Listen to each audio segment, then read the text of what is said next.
Summary: nearly all of Indra's descendants awakened at least the base form of his bloodline.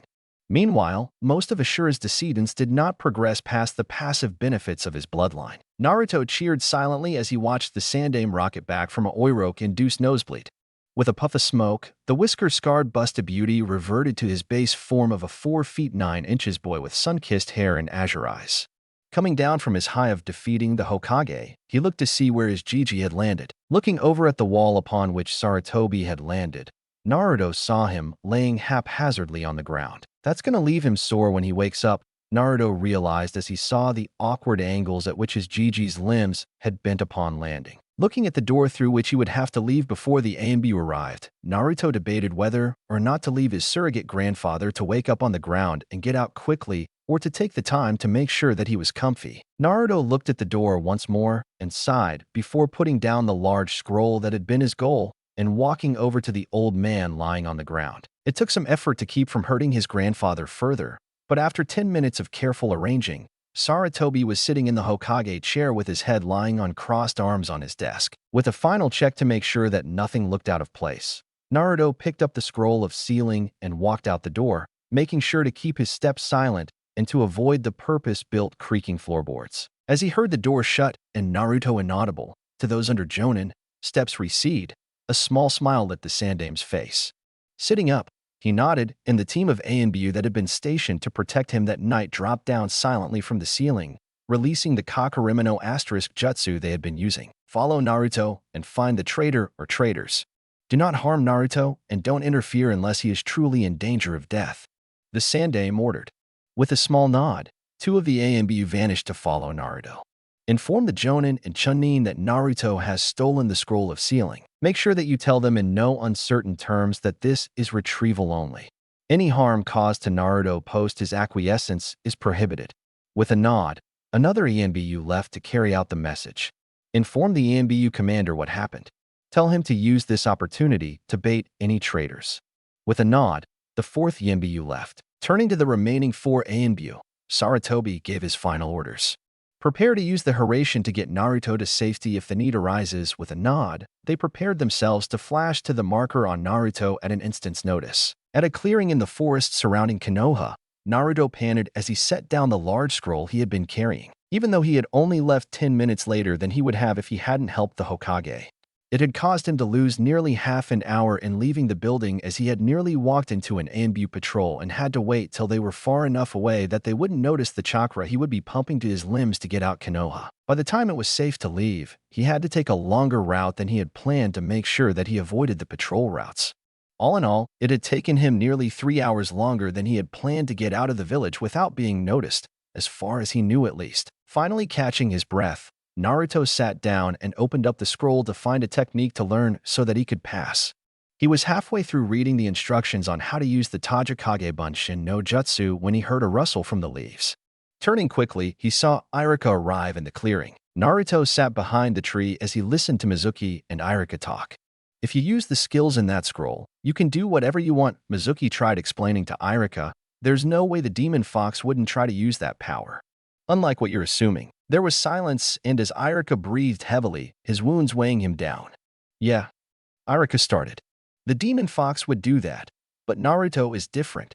He is someone I've acknowledged as one of my excellent students. He isn't a demon fox anymore. He is a member of the Hidden Leaf. He is Naruto Uzumaki. Naruto cried as he heard Irika speak. First in pain as he heard Irika's condemnation, but then in joy as he heard Irika's acknowledgement. He sees me. I'm not just the demon brat to him. He acknowledges Naruto Uzumaki. Faye, Mizuki scoffed as he reached behind him for his Fuma Shuriken. If that's the way you're going to be, then Dirk. As Mizuki was about to release the instrument of Irika's death, Naruto leapt from behind the tree and kneed him in the face, causing him to miss. Jumping back, he placed himself between Irika and the would-be murderer. Standing up, Mikuki rubbed his face as he glared at Naruto. I was going to take my time with you, but now I'll just kill you and Irika in one shot. Mizuki gloated as he ran towards the other pair, kunai out and ready to end their lives. Naruto stood watching as Mizuki got closer. He had managed to stop Mizuki the first time by surprise, but now he had nothing. His brawling style of taijutsu might let him put up somewhat of a fight against other academy students, but it would be nothing against a Chunin. He had no ninjutsu he could use against Mizuki other than the academy basics, as he hadn't had enough time to learn one from the scroll. He had nothing. By all rights, he should be running. But if he ran, then Mizuki would kill Irika. He couldn't allow that. Irika, who had eaten with Naruto when he was feeling down. Naruto's breath hitched and then relaxed into a deeper breathing cycle. Irika, who had known where to find Naruto because he knew Naruto. He had to save him. The tension in the air began to shift as killing intent started to pour from Naruto. Behind him, the already taxed Irika passed out as it became too much for him to handle. Irika, who acknowledged him. Not as the demon brat or the fox, but as Naruto. He had to save him. Chakra began to roll off Naruto. Gold, blue, and red danced across his skin before it dissipated into the air. Irika, who was now nearly dead thanks to Mizuki. Mizuki, who had baited Naruto into stealing the scroll. Mizuki, who had tried to have Naruto labeled as a traitor. Mizuki, who had tried to kill Naruto. Mizuki, who had tried to kill Irika. Mizuki, who had tried to kill the one who acknowledged him. He had to kill him. Naruto groaned as he swam back to consciousness thanks to the lights overhead bearing down on him. Careful, Naruto, he heard Irika say from the couch he lay on to his right. Irika. Naruto jumped off the couch he was laying on before he nearly collapsed from lightheadedness. Steadying himself, Naruto made his way over to the bandaged man and kneeled beside him. Irika-sensei, are you all right? Did they bandage you up all right? I'm really sorry for stealing the scroll. I really didn't know Mizuki was a traitor. I thought Naruto rambled until Irika held a hand up to stop him. It's all right, Naruto. It wasn't your fault. All you did was believe in a teacher.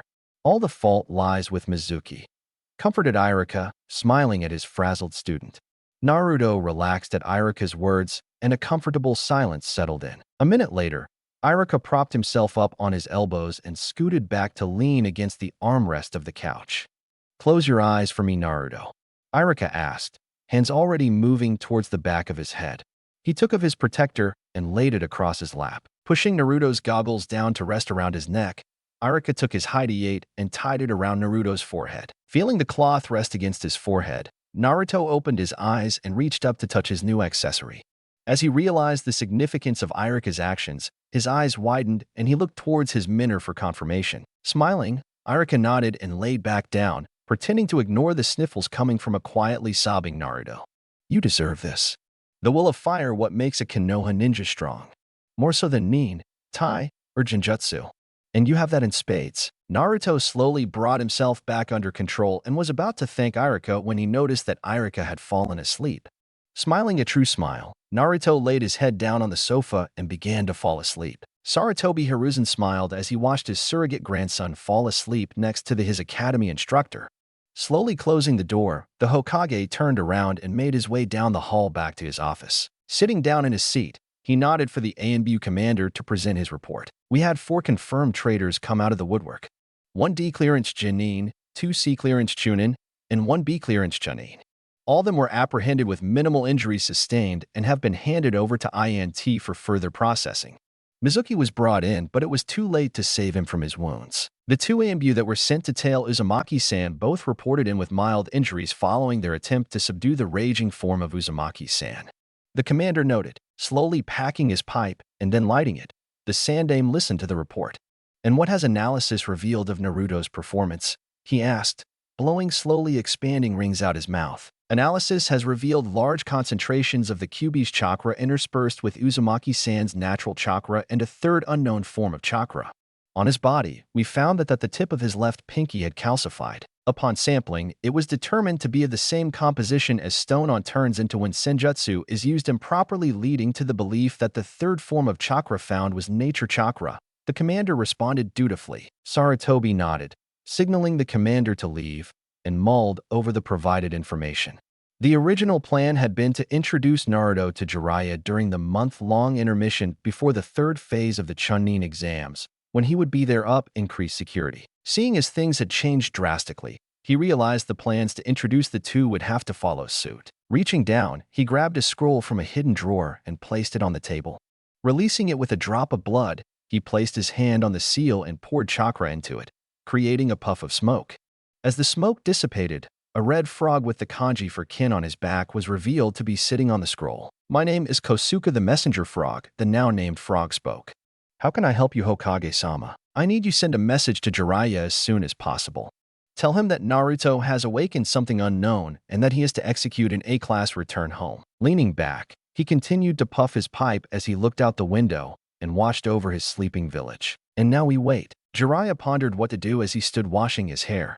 He had received Saratobi's A-class return order last night.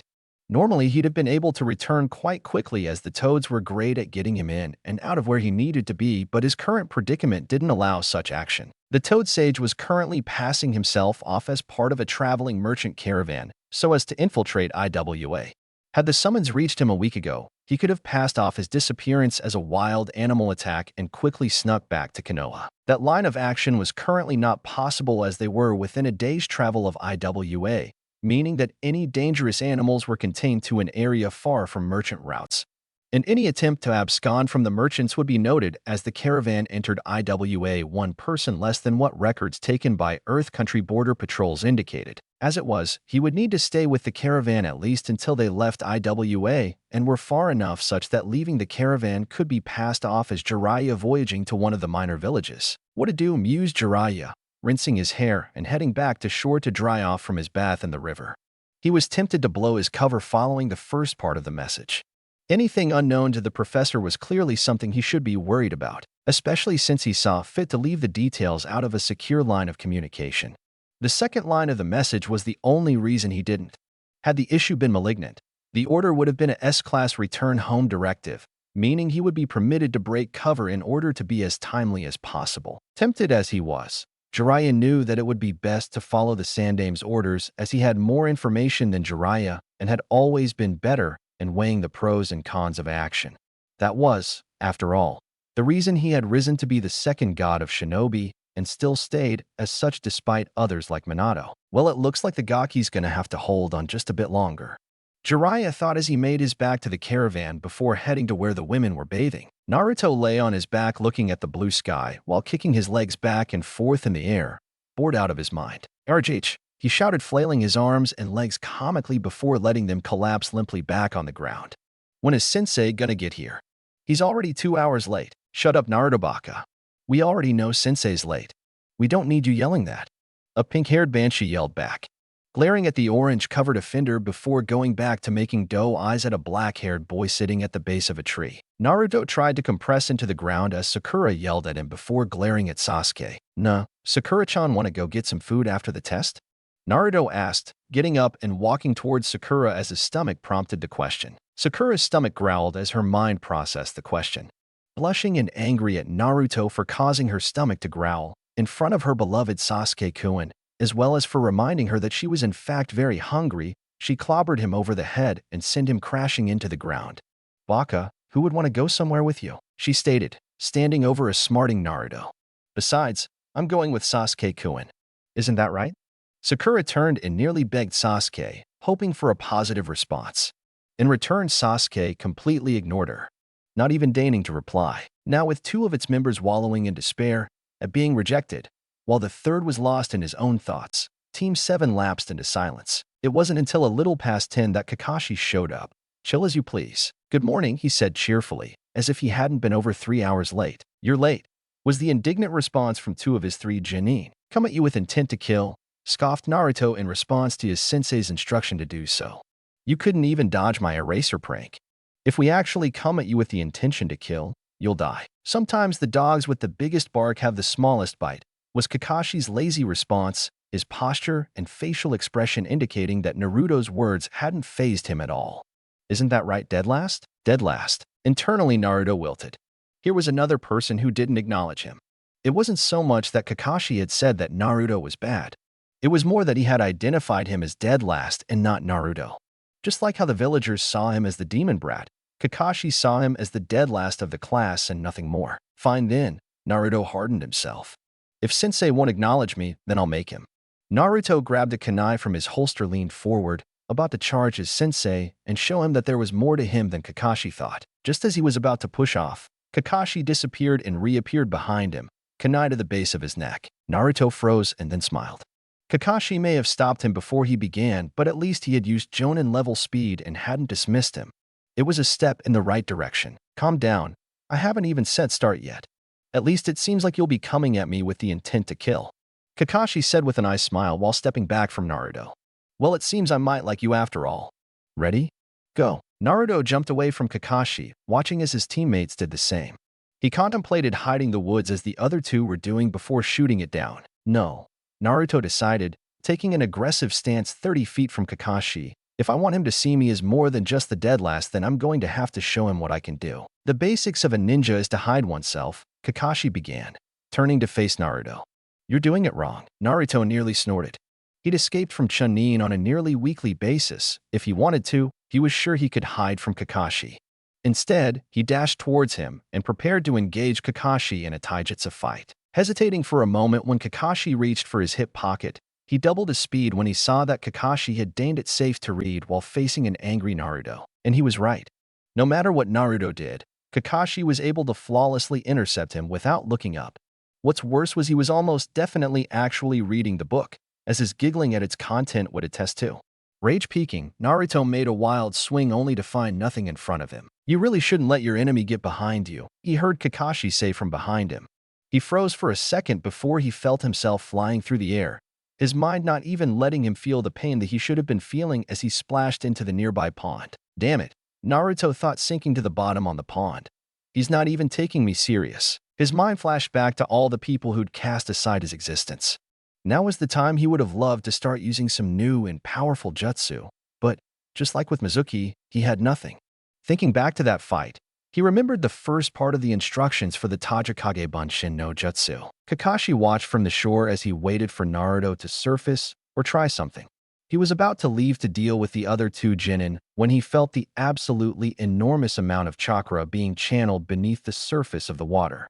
Kakashi braced himself as he felt whatever technique Naruto was about to perform near its completion. For a moment, the world stood still as even the birds and bugs quieted down. In the next moment, it seemed like nearly all the water in the lake exploded and rushed towards Kakashi like a miniature Suiton. Bakusui Shoha, water. Release. Exploding water colliding wave, quickly executing an emergency shunshin to a tree branch. Kakashi steadied himself and turned back towards the pond with a raised eyebrow. Naruto panicked at the sudden decrease in chakra running through his body. The first step of the Tajikage Bunshin technique had called for pushing as much chakra as the user could into their chakra circulatory system. Not knowing what to do following that, Naruto had chosen to continue pumping chakra until his pathways had started to burn. Naruto held onto the massive amount of chakra he had been channeling until he felt like it was about to slip out of his grasp. With a final push, he released what he had been channeling and hoped for the technique to work. What had happened instead was that his chakra had exploded outwards from him, taking the water around him with it to leave the pond near empty. Climbing back on shore, Naruto finally caught his breath and looked around for Kakashi.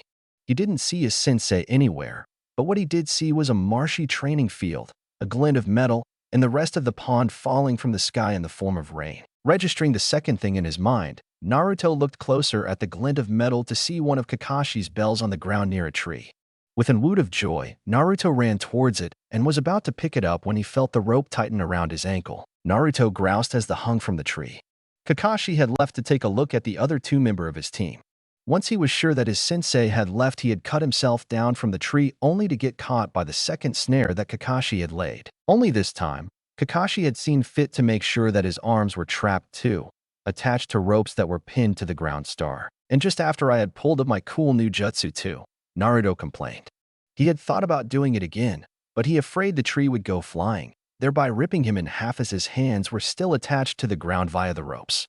If only he could have the technique focus on the ropes without affecting the tree. Wait a second. Naruto closed his eyes and tried to see if he could have his chakra gather just below his wrists.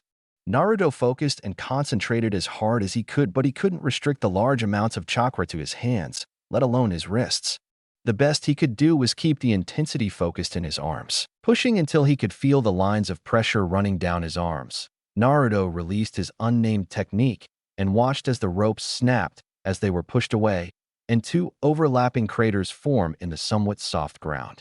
Smiling at his success, Naruto bent up and cut himself down, landing softly and leaving negligible prints in the soft ground. Naruto smiled.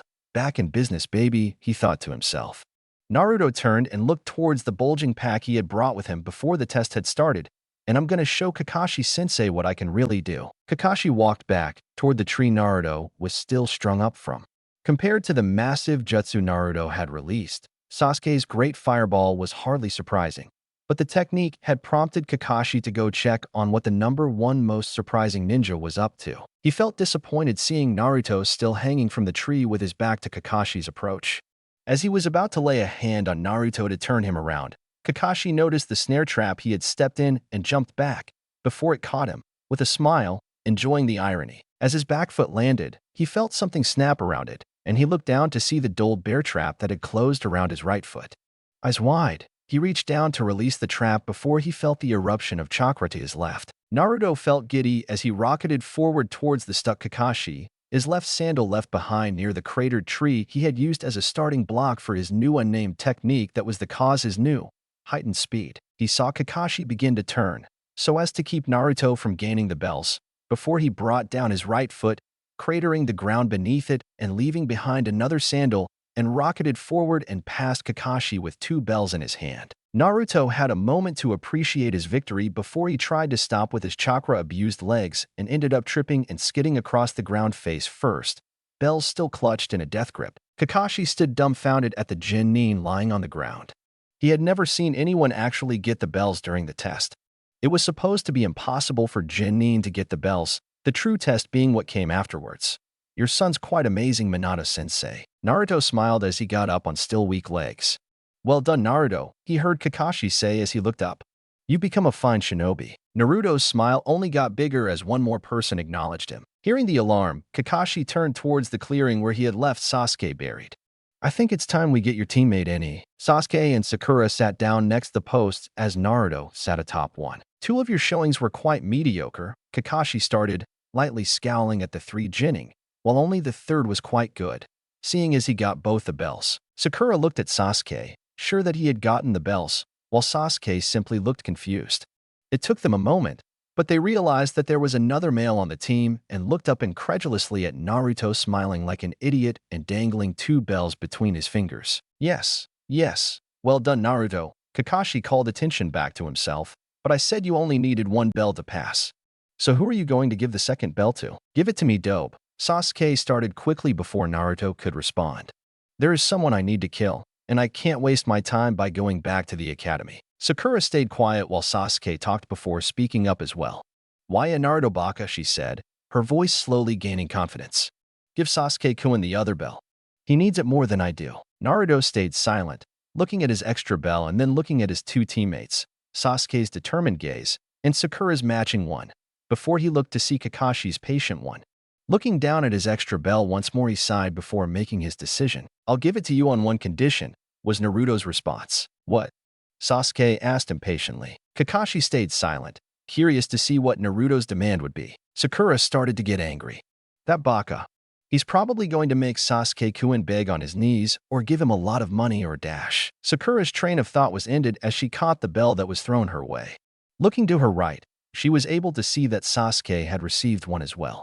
Now thoroughly confused, she looked at her 3rd teammate for an answer. His hands were behind his head and he had a wide smile on his face. Just call me Naruto, he said as he turned and walked away, heading back towards Konoha Main. The other 2 genin just stood there for a few seconds, watching their blonde teammate leave. As if struck by a bolt of lightning, they both ran after Naruto. Oi, do Naruto! Sasuke yelled as he ran after his 3rd teammate, Sakura a few steps behind him. Back at the stumps, Kakashi watched as his team ran off. Well, what do you know, Kakashi said to himself, once more burying his nose in an Ika. My first genin team. Naruto squinted, trying to see into the mist. Behind him sat Sasuke and Sakura. He liked to think that she was admiring how he was willing to keep a watch to protect her, while Kakashi-sensei sat a little farther behind with Tazuna, their client. It had been a trying month and a half since officially becoming genin. Naruto had genuinely believed that they would be out liberating countries and saving princesses within the week, so when their first assignment had been to paint a fence, he had all but started a riot. When they hadn't been taking missions, Kakashi had them sparring so as to increase their taijutsu skills. Naruto hated it. While he may have been the one to grab the bells in the bell test, whenever he and Sasuke spared, he was reminded that he wasn't the best genin on the team. In their first spar, Naruto had released a ninpo, doki, ninja art, beat, so named because the Inuzuka apparently heard a low thump whenever he performed it, as soon Sasuke had gotten in range. He'd managed to fling Sasuke into a tree, but By the time Naruto had recovered, Sasuke already had a kunai to his neck. Trying again with only his left arm had flung Sasuke back again without leaving Naruto a limp mess, but had also flung Naruto back as well and left his left arm completely useless for 10 seconds. Predictably, the end result of the second spar had also been a loss for Naruto. Following his second defeat, Naruto had gone off to train his new technique.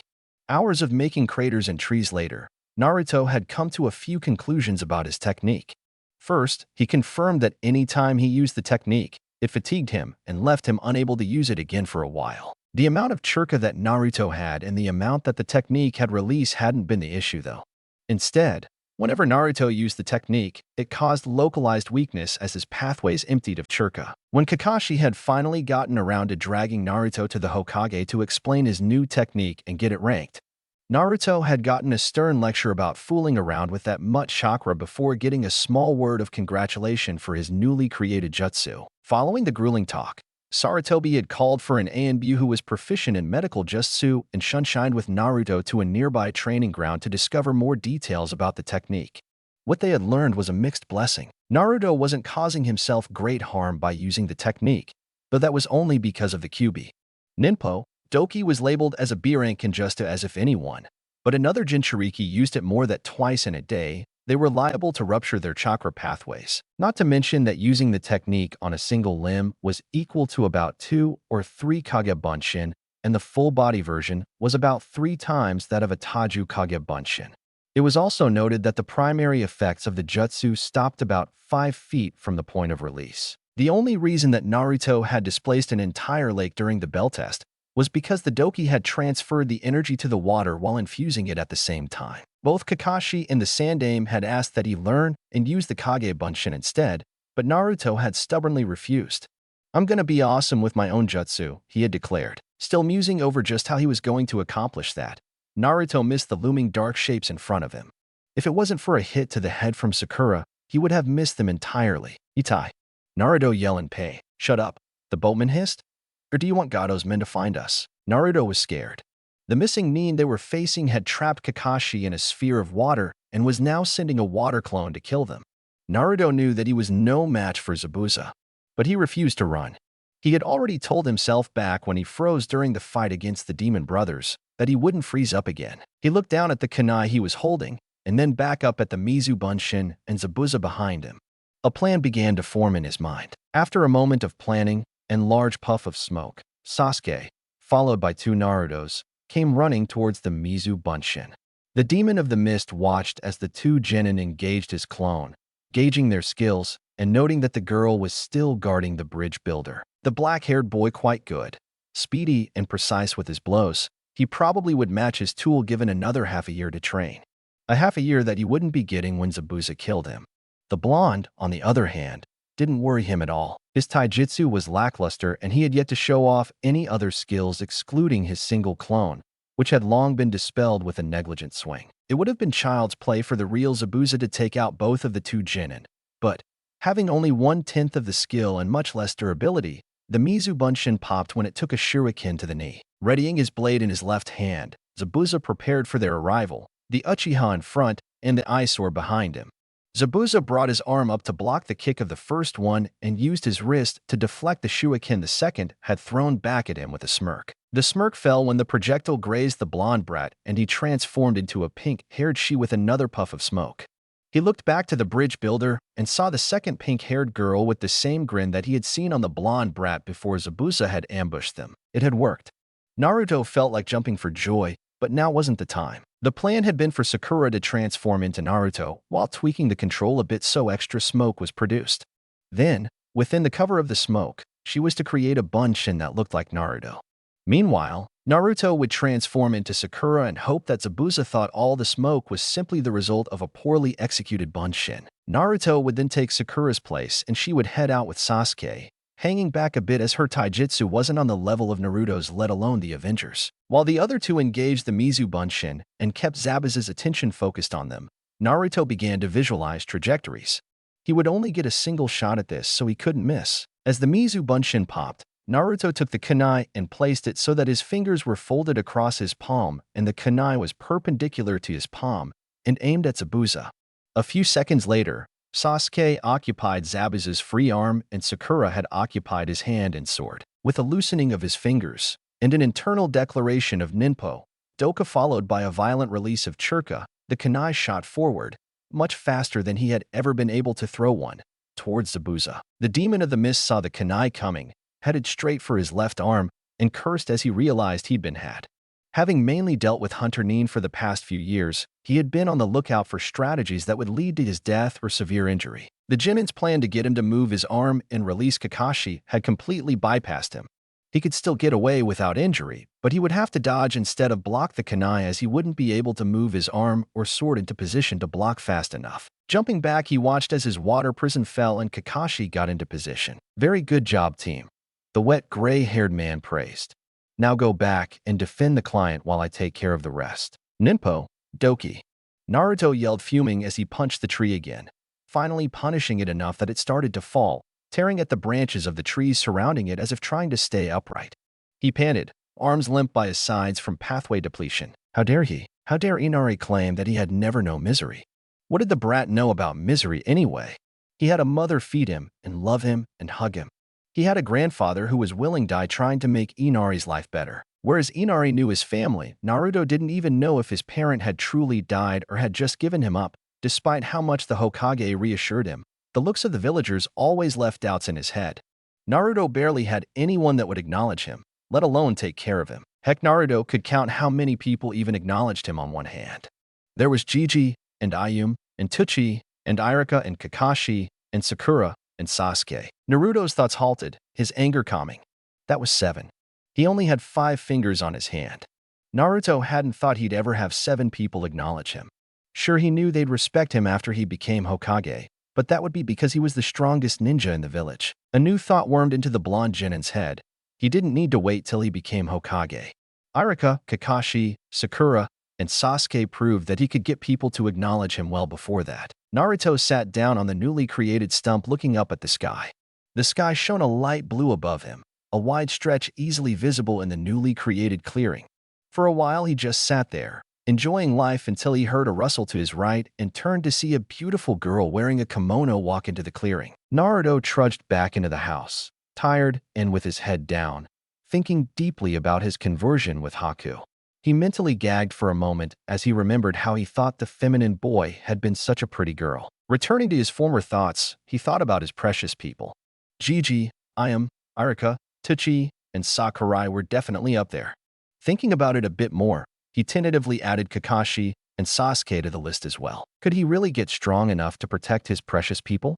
He knew for sure that he was stronger than Sakura, Ayum, and Tuchi, and promised to always be there when they needed him. But what about Jiji, Irika, and Kakashi? They were already so much stronger than him.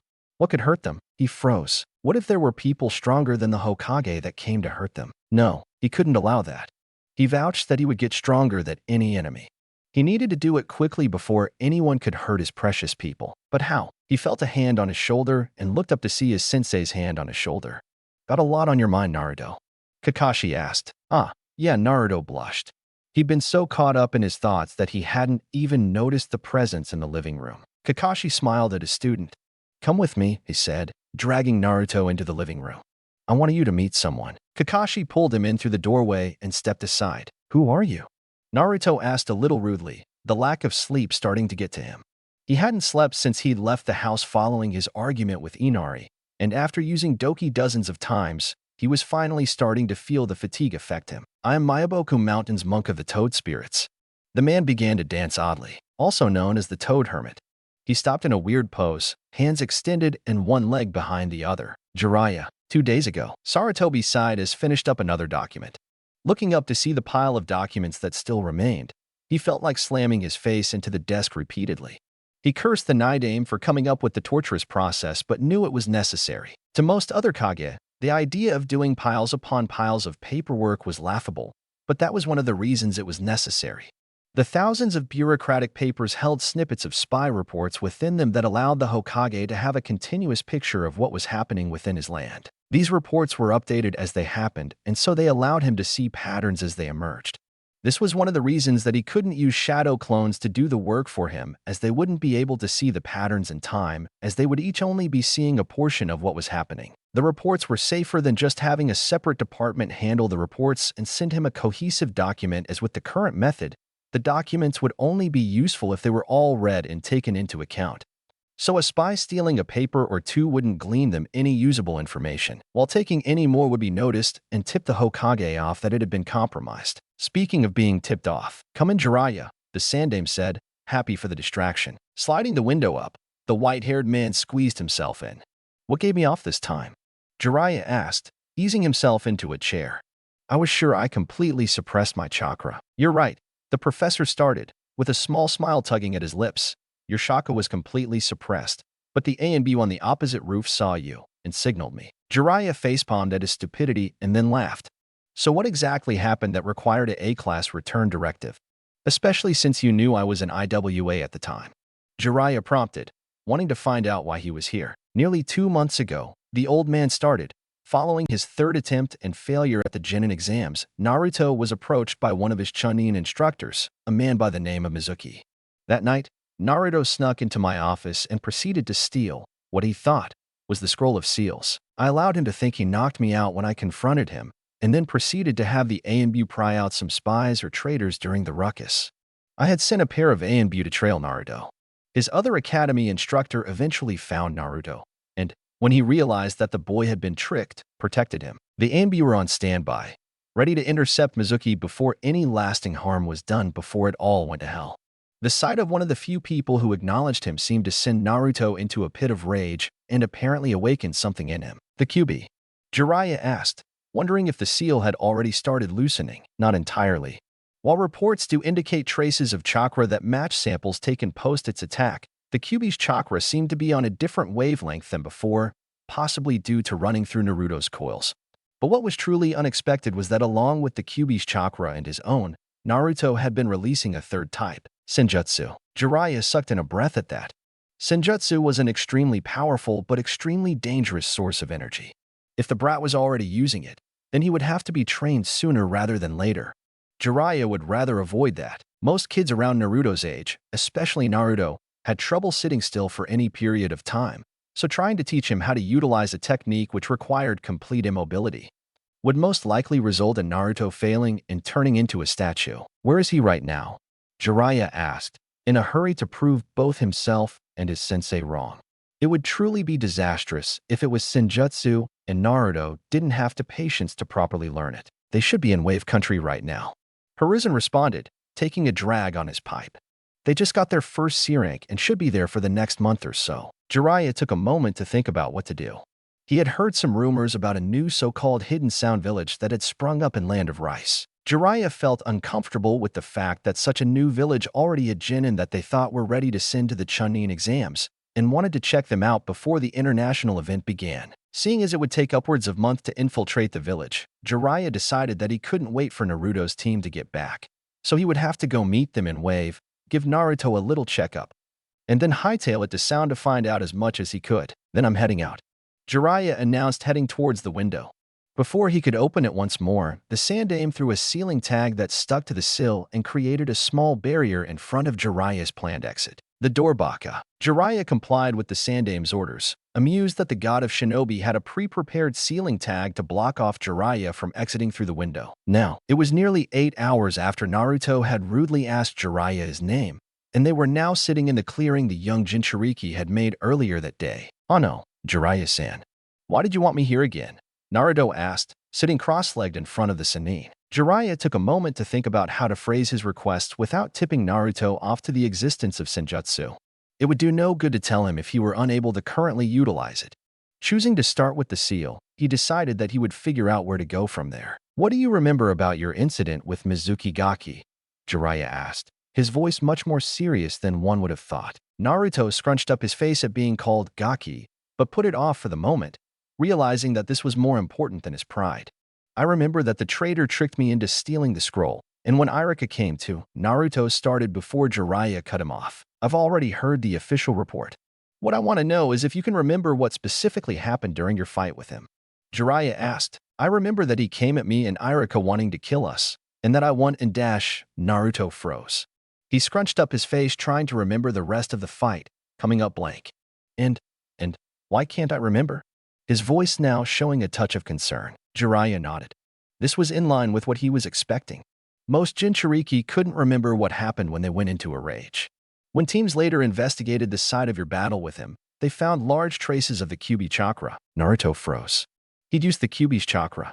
Was that why the Hokage had sent a Sannin out to find him? Kakashi had explained who Jiraiya was and just how strong he was to Naruto after his rude outburst? Had the Sandaime decided that this would be the best place to put him down? In wave where nobody would get hurt when the Kyuubi was released? Asking those questions to Jiraiya, he saw as the older man's lips twitch before he burst out laughing. No Gaki, Jiraiya said, his voice softer now as he came down from his laughing fit. Sensei sent me here to check on the seal. We just wanted to make sure it hadn't loosened. Sensei? Naruto asked, confused. You might know him, Jiraiya responded. He's old and usually sits behind a desk wearing a hat with the fire symbol on it. Naruto took a moment to put the clues together, but when he did, he pointed a finger at Jiraiya and exclaimed, Gigi was your sensei? Jiraiya nodded before motioning for Naruto to stand up. Take off your shirt, Gaki. I need to see the seal. Naruto complied and slipped of his orange jacket and the shirt beneath, shivering in the damp air of Nami. Jiraiya had him channel some chakra and examine the seal, deciding what to do. The seal looks fine. It hasn't changed from when I saw it on your 8th birthday. My 8th birthday? Naruto asked. I don't remember seeing you on my 8th birthday. Sarutobi had you sedated before I checked up on it. Jiraiya explained. I did leave you a present, though. A nice little toad wallet. Naruto pulled out Gamachan so that Jiraiya could see it. That's the one. Jiraiya affirmed. Now hold still. I'm gonna make some changes so that you don't accidentally pull out some of the Kyuubi's chakra. Jiraiya took out his sealing tools and spent the next half hour placing a deadbolt seal across the 8 trigram seal, making sure that he placed a 3-point lock to keep the seal from changing from its current orientation. Finished with the changes, Jiraiya told Naruto to put his clothes back on and packed away his tools. I have just over 24 hours before I'm gonna be leaving to get some other business done. So before then I want to see if I can do a few more tests. Jiraiya bit his thumb before pouring tons of chakra into the summon. He'd already contacted his target beforehand, asking for their help. Must you always summon us just before we have supper? Came the high-pitched voice from within the smoke cloud. Naruto watched intently until the smoke cleared to show 2 elderly toads who proceeded to jump onto Jiraiya's shoulders. Gaki, meet the toad elders. Introduced Jiraiya. Hey, nice to meet you, he replied a bit meekly, unsure of how to process the 2 toads now sitting on Jiraiya's shoulders. My name is Naruto. They are the elders of the toad summoning contract that I hold. They're very old and wise, so respect them. Jiraiya explained before being smacked on the head by what Naruto could only assume was the female toad. Who are you calling old? She chided before turning to Naruto. Don't you mind him, Naruto-chan. I'm Shima, and the senile old thing on Jiraiya-chan's other shoulder is Fukasaku. Just call us Ma and Pa. Naruto smiled at the kindly toads, Ma's friendly demeanor soothing him. Now Naruto, I need you to sit as still as you can. The next test I'm about to conduct requires you to be motionless. It might take a while, but you'll need to try not to fidget. Naruto nodded in compliance and closed his eyes before lowering his breathing. Meanwhile, Shima and Fukasaku kept a wary eye out for any signs of senjutsu, ready to knock it out of him if necessary. An hour later, Jiraiya called it quits when there was no change and allowed the 2 toads to spend some time talking to Naruto.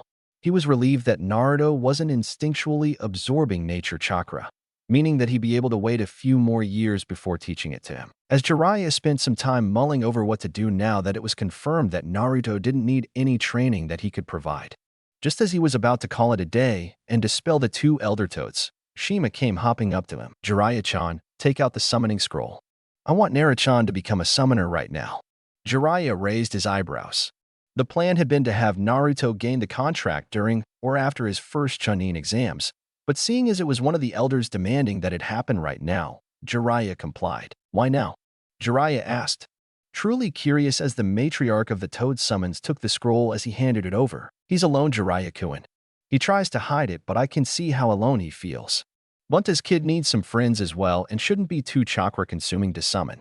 The 2 will do each other some good. Ma answered and Jiraiya nodded, agreeing with her sentiments. Pa stepped back to watch with Jiraiya as Ma went through the explanations with Naruto. Why me? Naruto asked, just before he was about to use his blood to sign his name on the scroll. Ma merely smiled and patted Naruto on the head. Why not you, Naruto-chan? You're a good kid. Naruto smiled at the affection and signed his name on the scroll. Copying the hand seal sequence Shima showed him Naruto felt really happy that he now had more people to acknowledge him. Good, Shima said as Naruto finally got the hand seals. Now you need to spread some blood on the hand you signed the seal with and then pump chakra into that hand and then release it as you smack it on the ground. Different toads require different amounts of chakra, but for now just pump in as much as you. Naruto nodded, showing that he understood and bit his thumb to draw the required blood. Jiraiya sat back against the tree trunk as he prepared for Naruto to do his first summon, ready for the tadpoles that were sure to follow. As they watched, Naruto completed his seals and got the chakra he would need to summon ready. He pulled his arm back and closed his eyes to concentrate. Jiraiya's eyes widened as he felt the huge amount of chakra that Naruto began to channel into his arm. Before anyone could say anything, Naruto slammed his hand down into the ground, and a large poof of smoke enveloped where Naruto had been sitting. As the smoke cleared, Jiraiya could only stare, dumbfounded, while Fukasaku chuckled beside him. Much better than you did at first, ne Jiraiya-chan? Fukasaku said, eyes gleaming in mirth at the older summoner's incredulity. Jiraiya could only nod as he witnessed Naruto standing atop Gamma. Sure, it wasn't the boss summon, but Naruto had managed to summon a cart-sized toad with nothing but his own chakra. What was even more surprising was that Gamma had been summoned in full battle regalia, meaning that Naruto was pushing the limit of the size range, having used almost enough to summon a toad the next step up. And this was all on his first try, leaving Jiraiya to pout about how another blonde idiot had surpassed him. Shima meanwhile watched as Naruto introduced himself as the new toad summoner to the large amphibian. She had felt the chakra build up inside Naruto during the summoning, but also noticed how his arm seemed to be hanging limply by his side as he talked to Gamma. Wanting to find out what he had done, she jumped up on top of Gamma and got Naruto's attention. Naruto-chan, what was it that you just did? She asked while the boy sat cross-legged. Naruto rubbed the back of his head with now functional arm. I decided to try using a new technique I came up with, Ninpo Doki, to help with the summoning. I push a bunch of chakra into my arm and then let it go all at once. It hurts a bit when I use it, but I'm used to it now. Gigi said it's because I overload my coils or something. He said that if anyone but a jailer used it, then they'd probably not be able to use chakra anymore. Shima pondered on that while Naruto went back to chatting with Gamma. Overloading one's chakra should theoretically lead to a higher flow rate of chakra, but it took much too long to heal from to be a viable way to train for most shinobi. If this was what was truly happening, then Naruto might have found a way to push himself to new heights. Naruto-chan, I want you to use your Doki technique for me, please. Shima asked. Naruto just shrugged and jumped of Gamma. With a small grunt of exertion, Naruto brought the one-armed Doki against the ground to create a small crater beneath him. The tree walking exercises their sensei had taught them had really helped Naruto by allowing him to use one-armed Doki strikes without flying off. Meanwhile, Shima subtly shifted into a semi-sage mode so she could sense his chakra better. Once the reduced 9-second recharge period had ended, she asked Naruto to fire off another one with the same hand. Noting the changes, Shima's mouth opened slightly in wonder. The increase had been so minuscule that anyone but another sage concentrating on Naruto would have missed it, but it was there. There have been some along the lines of a 0.1% increase in Naruto's flow rate. By itself it wasn't much, but when tallied up, Naruto could double his flow rate about every 700 strikes. Despite the odds, Jiraiya had managed to find another summoner for the toads with a stupid high potential. Potential that she wasn't allowed to go to waste. Jiraiya-chan, Ma said seriously, dispel us and then resummon us with enough chakra to last us a day or two. You can then go do whatever you need to do while me and Pa will spend some time with Naruto. Jiraiya just kept gaping at Naruto, his mouth not having been shut since the brat had summoned Gamma. Just what kind of potential did Naruto have for Ma to want to train him straight away? 2 days later, Naruto jumped from tree to tree, heading towards the bridge as quickly as he could. Kakashi had let Naruto sleep in following his 2 days of training with the toads, and he woke up to the screams of Tsunami and the shouts of Inari. Naruto took out the thugs easily and then proceeded to head towards the bridge, hoping that 2 fake samurai didn't mean that Zabuza was attacking. Hold on, guys, Naruto prayed. I'm coming. Sasuke smirked as he watched the water clones fail following his blitz. He'd been miffed that Naruto had been the one who was the linchpin in the last plan against Zabuza, but being able to take care of Zabuza's water clones right now had helped greatly with his pride. Well, look at that, Zabuza said, uncaring that his clones had been destroyed. Looks like you have a rival for your speed. While the Mizu Bunshin were just 1/10 as strong as the original, the ceramic-masked Nin beside Zabuza replied. Zabuza smirked at that. His tool was one of the best. Speedy with a weapon that he could use with great efficiency.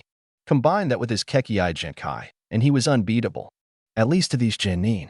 Why don't you show the brat how it's done? The Nin nodded sharply and then blurred towards the other Genin. Sasuke received similar orders from Kakashi, and the two rivals for speed clashed in a furious display of taijutsu before locking kunai together. Looks like we're tied so far, Sasuke remarked. His opponent didn't say anything before he brought up his other hand and proceeded to use one-handed seals. Around the two, dozens of water needles formed. Looks like I have the lead, the fake hunter Nin said as he jumped back and watched as the needles crashed together. As mist from the needles dissipated though, he saw that Sasuke wasn't there. Nope. Looks like I'm in the lead, the hunter Nin heard before having to protect himself from being attacked from behind. After a quick burst of jabs and sweeps, the two jumped away from each other towards their respective superiors. Sasuke no worse for wear, but the hunter Nin sporting a small wound in his side. Looks like we have the advantage in speed, Kakashi said nonchalantly. I can't have you looking down on my cute little Genin. After all, one of them is the #1 rookie of Konoha, another is the smartest kunoichi of her generation, and the last is the most unpredictable ninja in Konoha. Zabuza grit his teeth at hearing that. As it was, the fight with Kakashi would be a close one, so his tool would have to take care of the Genin by himself. We can't waste any more time. Take the brat out, Zabuza ordered, wanting the speedy brat out of the picture before the blonde one got there. The hunter Nin nodded before forming a hand seal. All around Sasuke, water began to rise. Sasuke braced himself, not willing to try to touch the water rising in pillars around him for fear that he would get trapped like Kakashi was. He watched the enemy Nin intently, ready to take him on. Just as the pillars started to form rectangular surfaces that began to ice over, he felt something plow into him and send him crashing into one of the almost formed ice sheets. The current layer of ice being thin enough to allow him to pass through it and come out rolling on the other side. Getting his bearings, he looked up to see what had ran into him, only to find the answer less than pleasing and grit his teeth. Naruto. Heroes always arrive late, Naruto declared cockily, not realizing he was now in the trap instead of Sasuke. Regaining his composure, the hunter Nin poured more chakra into the technique and completed his technique, a dome of mirrors now surrounding the less cocky Naruto. Sasuke tried to get back into the fight by jumping between the gaps in the mirrors, but was rebuffed by an accurate shower of Senbon and was forced to jump back from the dome. In another time and place, I might have chosen to fight you both at once, the hunter Nin declared, merging into a mirror, much to the surprise of Naruto. But I no longer have that luxury, so please wait your turn. Sasuke grit his teeth, but stayed back to avoid being punctured. He glared at Naruto within the mirrors, angry at losing a chance to improve himself. Seeing the distracted Genin, Zabuza sped forward, intent on cleaving the last Uchiha in two. Now. Kakashi spoke as he blurred forward in response, using a pair of chakra-reinforced kunai to keep the missing Nin Zanbatsu at bay. You're fight it with me. Let's leave the disciples out of this, shall we? Naruto frowned from within the dome of mirrors. Around him, the mirrors reflected the hunter Nin onto all their surfaces. As one, they brought up their hands and fired off a volley of Senbon. Naruto tried to dodge them but mostly failed. 6 Senbon reached their mark. 2 to his forearm, 1 to his back, and 3 more to his right thigh. With the hunter Nin being identical on all mirrors, it was impossible for him to tell where the attacks were coming from. But that wasn't what held his attention. It can't be, Naruto said softly to himself. Oh, the hunter Nin queried, hearing the softly spoken words. Another volley of Senbon left the mirrors. What can't be? No, please no. Naruto now sounded desperate. He absently pulled out the Senbon in his legs, but was forced to leaving those in his forearms and back in place as he dodged another shower of pain. This time he took 5 to his legs, 2 to his other forearm, and another to his back. Have you realized the futility of your situation? The hunter Nin asked, readying another volley. Well, then let me put you out of your misery. The Nin released the 3rd volley. But this time there were over a dozen Senbon heading at Naruto. Naruto saw them coming and knew he couldn't dodge them all. Knowing it was his only choice, he released a full body doki with the chakra that had been automatically building and compressing in his coils. Like smoke bomb, nearly visible chakra exploded from Naruto, the Senbon that had already been in his body joining their brethren as they flew back towards the mirrors. The hunter Nin watched in consternation as one of his strongest attacks was nullified. Looking back towards the blonde Genin, the ice-wielding Nin saw that Naruto looked extremely exhausted and had let down his guard. Seeing his chance, the Nin readied himself to end the quick fight. Naruto panted, hastening to have his chakra refill his pathways. His took a second to remember the training he had received from the Toad Elders. Flashback, night before the battle. Naruto was panting, trying to recover from a Zenmanteki, full-scale, Doki, seeing its new and improved effects. His training over that past day and a half had focused almost solely on his Doki skill upon Ma's insistence. She said she saw great promise for it, but the recharge time for the technique meant that Naruto was left open every time he used it.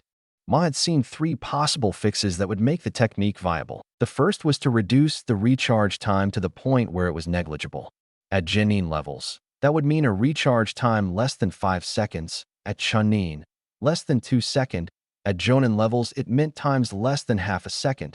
And at Kage, it would have to be less than a millisecond. The second was to find a way for him to release only a certain amount of the gathered chakra at a time. This meant that when he released a Doki from his arm, that would only release somewhere around 40% of the chakra built up in it. This would allow him to avoid making his limbs go through temporary chakra exhaustion due to pathway depletion every time he used the technique. While this technique would still have the necessity of him waiting between using Doki on the same limb, it would allow him to still use the limb in battle instead of having it dangle uselessly at his side. The third possibility that Ma had seen was to choose, specifically, which Tenketsu Naruto would release his technique from. By doing this, Naruto could avoid debilitating his limbs by, for example, only releasing a third of his Tenketsu on his right arm, leaving the other 2/3 to keep his arm running. As it was, the latter two required chakra control well past what Naruto was capable of. The first required the least amount of control but would take the most amount of time for Naruto to physically work up to. Ma decided that Naruto would accomplish all 3 a day and a half ago. "Now Naruto," Shima said kindly as Naruto sat in front of the 2 toads. "I want you to try the jutsu. If you can learn it, it will be extremely helpful for training. It's a highly chakra-intensive technique, so put a good bit into it." Naruto had just gotten instructions on how to perform the Kage Bunshin form Fukasaku. Thinking it was the same as the technique he had seen in the scroll, he had channeled the same amount of chakra he used in his Zenmanteki Doki and used the instructions Pa gave for the last half of the technique. Shima nearly had a heart attack when nearly 300 shadow clones with high Genin chakra reserves appeared. A moment of silence followed from the 2 nonplussed elder toads, while Naruto cheered at creating working clones for the first time. "Yada!" Naruto exclaimed in joy, jumping around. "I'm the greatest. Take that academy exam." 2 clones? "Huh. I made 300. How do you like me now, Itai?" Shima whacked Naruto over the head and landed back on the ground as Naruto crouched down with his hands rubbing his now smarting head. "Baka, I never said use that much chakra. Using that many shadow clones is dangerous for you, especially since you're still growing." Shima berated Naruto. "But the scroll that Gigi had said that you were supposed to pump as much chakra as you can into the Tajikage Bunshin." Naruto replied, one hand still massaging his scalp. "For the Tajikage Bunshin, yes, but what Pa taught you wasn't the Tajikage Bunshin."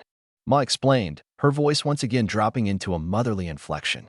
"The regular Kage Bunshin has one distinct difference that makes it dangerous to use a large amount clones.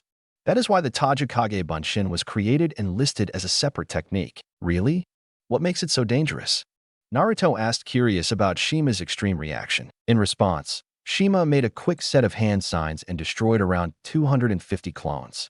"Each of you go get a leaf each," Shima said, turning to the remaining 34. The clones sprinted in different directions towards the edges of the clearing. She turned to Naruto to explain. "Unlike the Tajikage Bunshin, the normal Kage Bunshin pass on their memories to their creator when they are dispelled." Naruto nodded, not really understanding how that worked, but taking it in stride. "But then wouldn't it be better to use more clones so I could learn more quicker?" Shima shook her head at Naruto's question. She already figured out that Naruto learned by doing, so she had decided to nip this in the bud before Naruto tried it himself and got hurt. "I'm about to show you what happens when you use too many clones at once." Turning back to the clones who had each gotten a leaf, she gave out her next set of instructions. "I want each of you to take the next 30 seconds to memorize as much of the leaf you each got as possible." With a nod, they each looked down at their leaves, a few of them sticking the tips of their tongues out in concentration. For the original Naruto, it was weird to see his face scrunched up in 34 different depictions of concentration. Shima counted down the 30 seconds in her head, and at the end, her hands once more blurred in hand seals before she brought them up to her mouth, from which she spewed a controlled inferno to dispel the rest of the clones. Naruto had been waiting to see what it would be like to have memories be transferred from the clones. Excitement soon turned to excruciating pain as the memories of the 34 clones hit him all at once, overloading his short-term memory. Now do you get why it's not a good idea to use too many regular clones? That was only 34 clones, and the only information they passed along to you was the mental image of a leaf. With so many points of view being transferred at once, you hurt yourself if too many dispel at once, and you don't even learn anything. Shima explained while Naruto slowly recovered from the intense but short-lasting migraine. Naruto wanted to argue that he could handle the pain and thus use more clones to learn quicker, but as Shima made her last point, he realized that he actually hadn't learned anything from the clones and just nodded in agreement. What followed was 30 minutes of experimentation during which Ma and Pa tried to help Naruto find the most efficient number of clones to train with, as the duration the clones lasted wasn't as much of an issue as the number of points of view. What Naruto found was that he could best handle 3 clones dispelling within a period of 5 minutes. With that discovered, Shima had Naruto make 2 clones with a large chunk of chakra. After 10 minutes of effort, the best Naruto could do was 5 clones each with mid-Chunin chakra levels. Shima had Naruto dispel 3 of them before asking Naruto to create a single clone with his even more chakra. Slipping into Doki, he created a clone with a Zenmanteki Doki worth of chakra, comparable to a mid-Jonin. The 3 clones went with Pa as he led them to the nearby river. Meanwhile, Shima worked with Naruto on reducing the recharge on his Doki. Now Naruto, I want you to sit cross-legged on the ground, and no matter what happens I want you to stay that way. Shima instructed as the last clone disappeared from view and Naruto sat on the ground. Your Doki Jutsu has great promise, but it currently had too many holes for the enemy to exploit. As far as me and Pa can tell, there are 3 ways to fix this. 2 of the solutions require much greater chakra control, and Pa will explain them to your clones as he tries to help you with that. The 3rd solution doesn't require control, but if you want to use it, then you're going to have to further develop your chakra pathways. From what I could tell, every time you used your jutsu, you overload your coils, but when they heal, they increase by about 0.1%. Now that doesn't seem like a lot, but what that means is that every 700 or so times you use the technique, the amount of chakra you can channel at a given moment will double. Shima smiled as Naruto's face slowly lit up in wonder and excitement as the information sunk in. I've seen you use Doki with 1 arm, but can you use it with more? Ma asked Naruto. Yeah, he said, nodding in pride. I can do one with my whole body that I call Zenmanteki Doki, but the recharge time it's still like 30 seconds. I already managed to shave a second of my 1-arm Doki to bring it down to a 9-second recharge. The Elder Toad nodded, calculating how much Naruto could accomplish and creating a schedule for the remaining day and a half that she would remain summoned. All right then, Shima spoke, having finished with her plans. If we work you to the bone for the next day and a half, we could probably increase the size of your pathways by a factor of 5, maybe even 6 or 7 if we're lucky. Naruto frowned at that. But if I only need to use the jutsu 700 times to double, wouldn't I be able to increase my pathways by? Naruto paused for a minute, tallying up numbers on his fingers. By like 70, Ma shook her head. We would if you continuously use the technique for the next 36 hours, but that's not an option. While you may have a lot of chakra, it's not infinite. What we'll be doing is 1 hour of Doki practice followed by 3 hours of break to allow your chakra to replenish.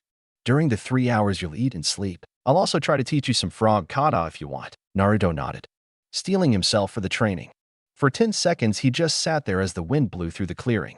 So what am I supposed to do again? Naruto asked. Shima just palmed her face. Back to the night before the battle. Shima had eventually explained to Naruto that he was to stay in a cross-leg position while performing a Zenmanteki Doki. Impatient to get stronger, he didn't wait for Ma to finish, and had sent himself launching into the sky. On the way down, Ma caught him and spent a good 10 minutes berating Naruto about patience. Eventually Shima had got around to explaining to Naruto exactly what he was supposed to do.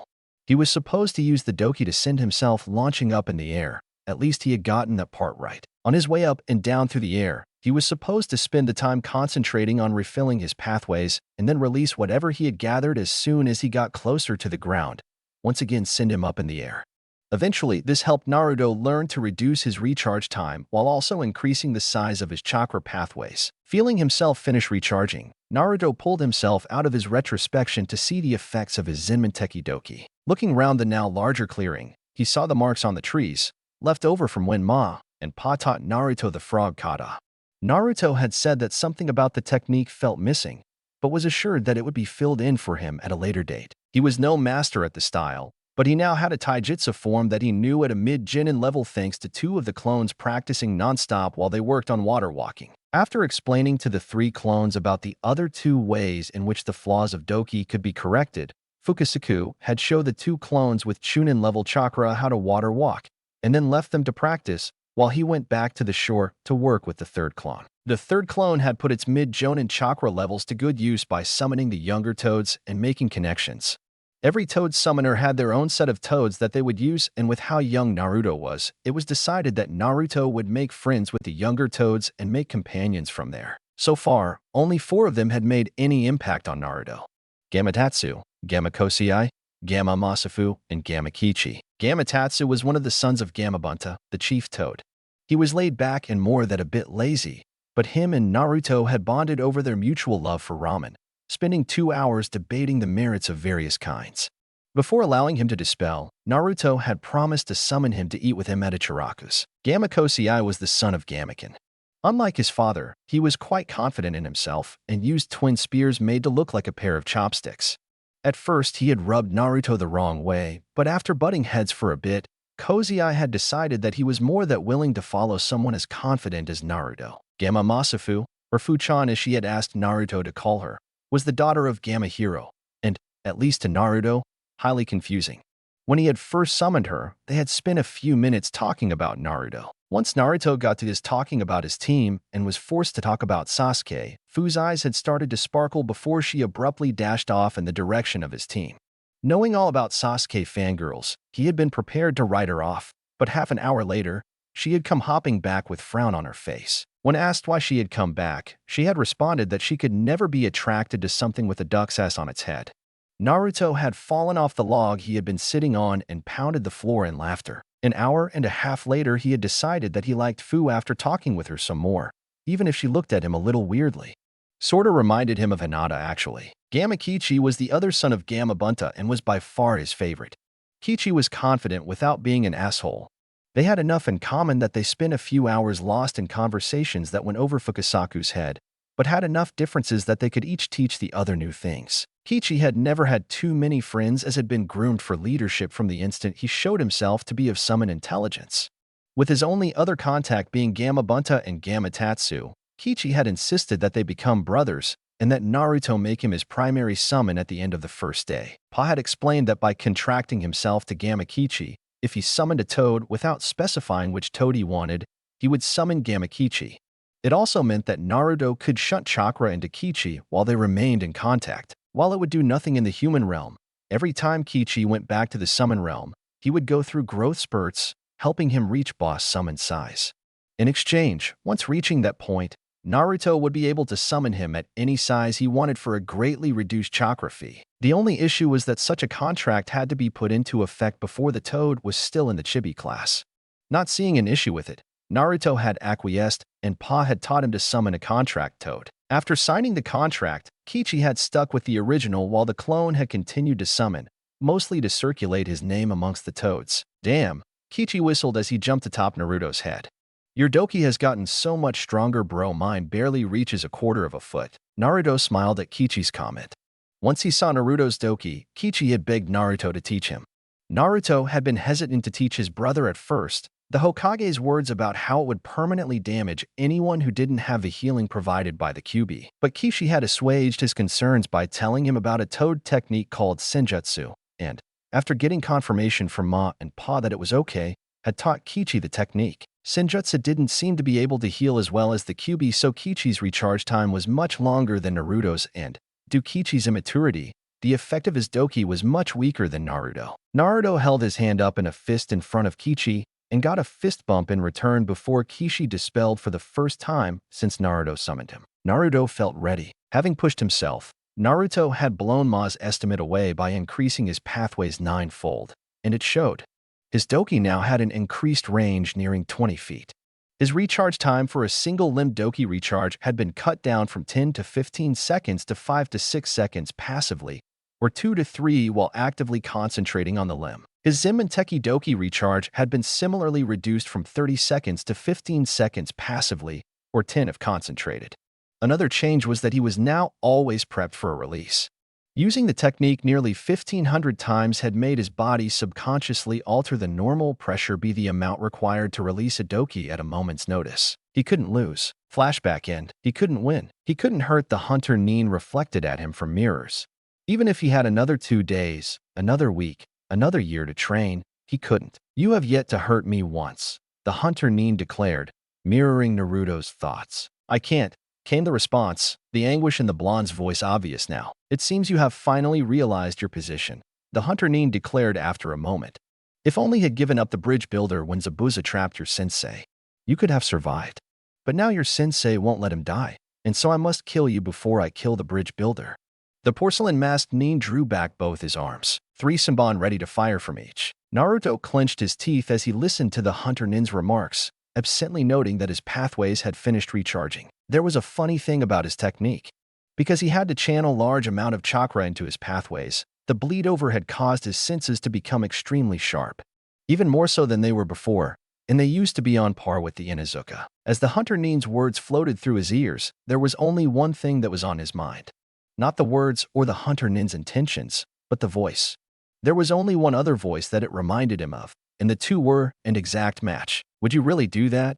Began Naruto, still crouched over. Haku. The hunter Nin froze. For a moment, neither combatant moved. Then the hunter Nin brought his arms back down and put the Senbon away. Hands now free, he reached up and removed his mask to reveal a feminine face displaying a sad smile. Hello, Naruto-san. As the hunter Nin's words floated through his ears, there was only one thing that was on his mind. Not the words or the hunter Nin's intentions, but the voice. There was only one other voice that it reminded him of, and the two were an exact match. Would you really do that? Began Naruto, still crouched over. Haku. The hunter Nin froze. For a moment, neither combatant moved. Then the hunter Nin brought his arms back down and put the Senbon away, the reflections of him disappearing one by one from the mirrors. Hands now free, he reached up and removed his mask to reveal a feminine face displaying a sad smile. Hello, Naruto-san. Sasuke grit his teeth as he stood a dozen meters from the dome of mirrors the hunter Nin had created. Over the past few minutes, there had been small thumps from within the dome as the hunter Nin attacked Naruto. Loath as he was to admit it, he liked Naruto. To him, Naruto was the proof that you could overcome your limits with the right abilities. Naruto had gone from the class idiot to being well on his path to becoming a competent ninja.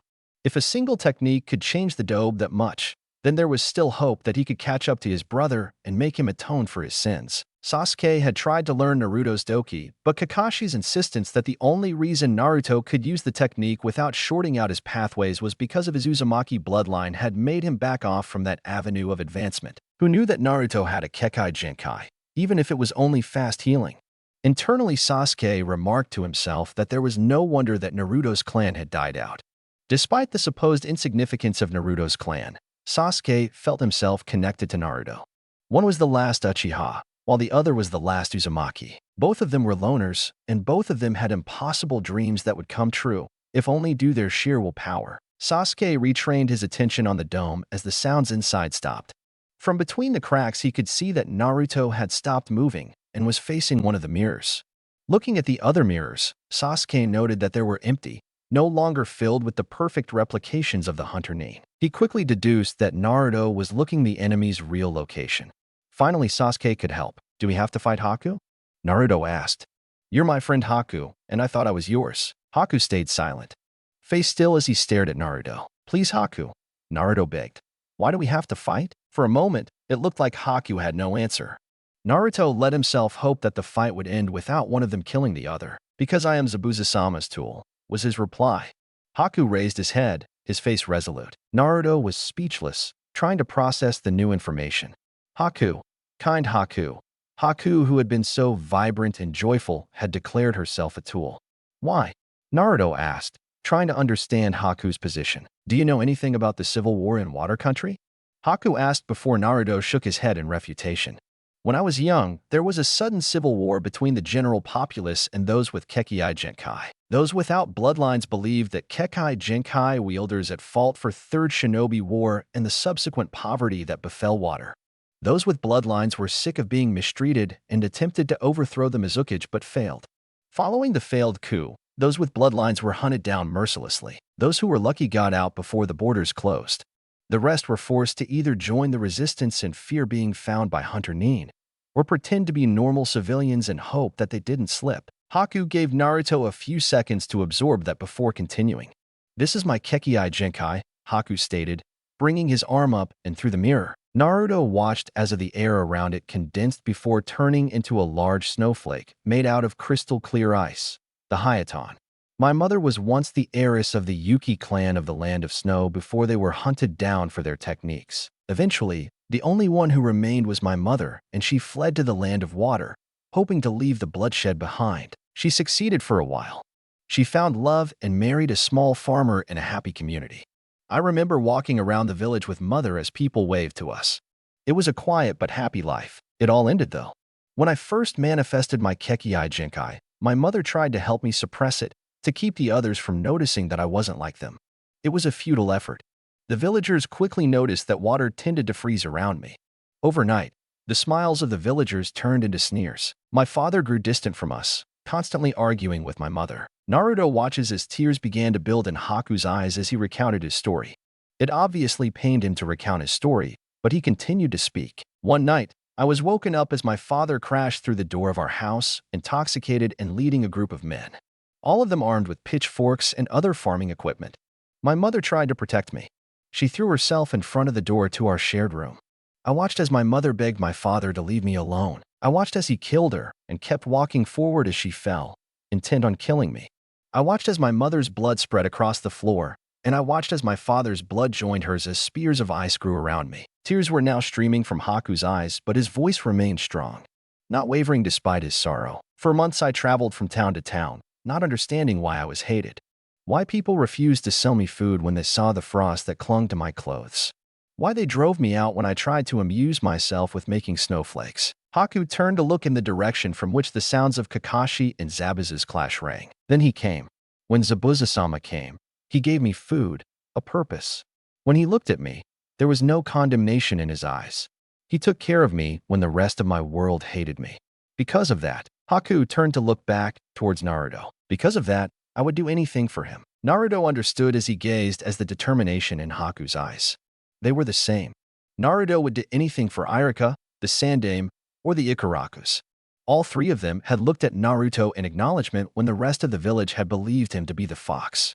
He understood why Haku was willing to become a tool for Zabuza. He understood that nothing Naruto said would convince Haku to abandon Zabuza. "I understand Haku dash," Naruto began, but was cut off when Haku's mirror was enveloped in flames.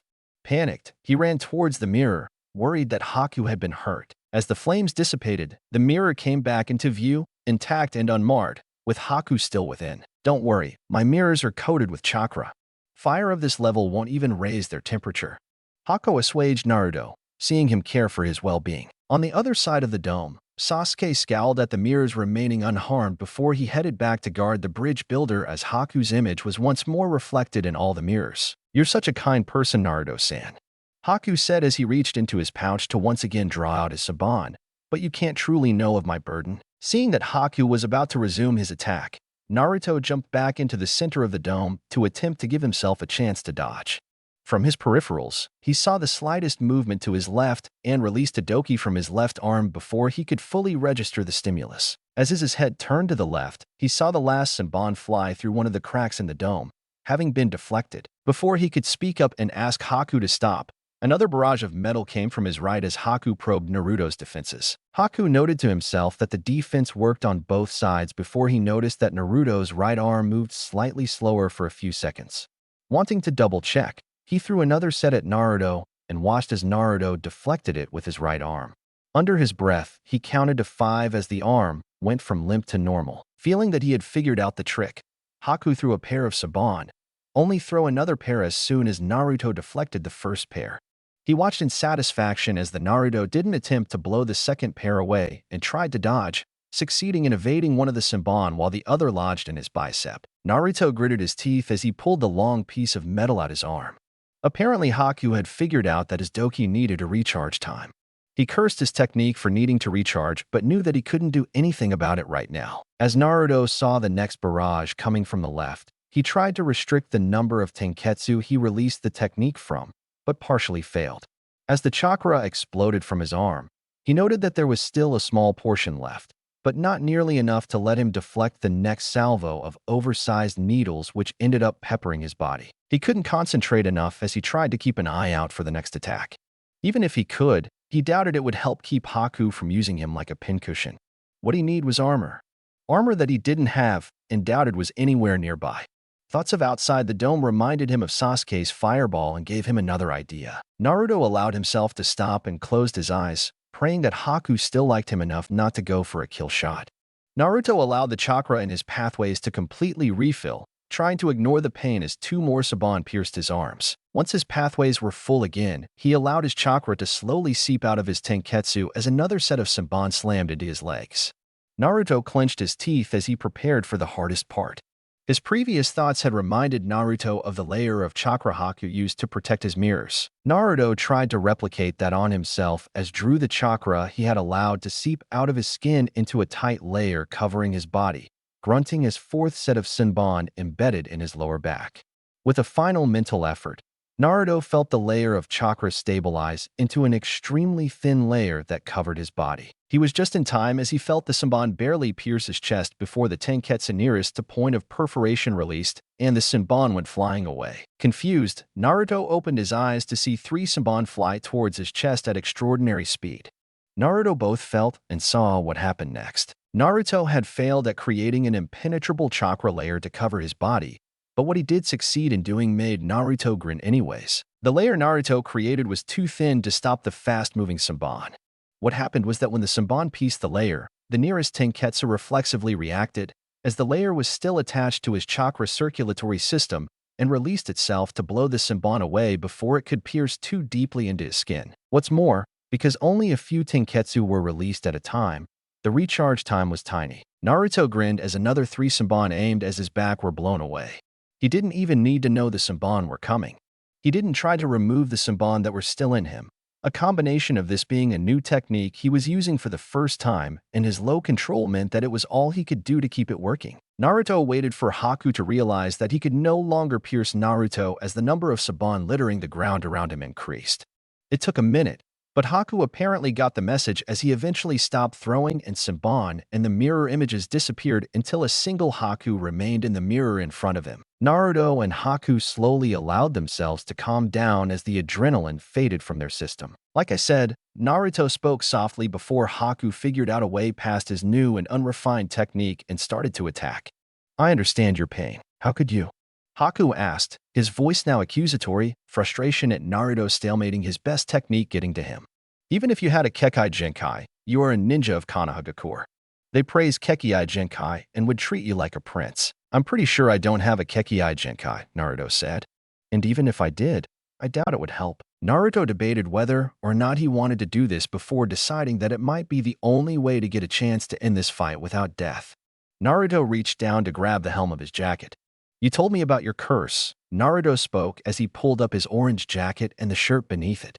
"So let me show you mine." Naruto began to let his chakra circulate within him and watched as Haku's eyes focused on the seal that appeared on his stomach.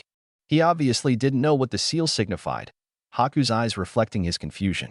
Naruto wondered if those eyes would reflect hatred when he found out. Mentally shaking his head, Naruto pushed those concerns to the side and forged forward. "On the day I was born, the Kyuubi attacked my village. They always told us that the Yondaime took it with him when he died, but the villagers knew the truth." Haku's eyes slowly widened as he listened to Naruto's story. He didn't know much about the Biju, but when Zabuza had talked about the Mizukage and the Sanbai, he had mentioned that the Biju couldn't be killed. Seeing the dawning understanding in Haku's eyes, Naruto nodded. "That's right. Knowing that he couldn't kill it, the Yondaime sacrificed his life to seal the Biju within me.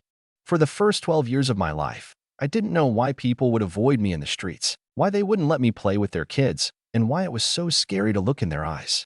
I thought about leaving so many times, and probably would have if it wasn't for Ayam-chan. She was helped in her father's ramen store, and when she saw me looking depressed by the roadside, she dragged me over to her store and gave me a ramen on the house." Naruto rubbed his nose, his eyes now slightly leaking as he told Haku something he had never told anyone else. "Like I said," Naruto said, wiping his eyes, "I understand because we would both do anything to protect our precious people.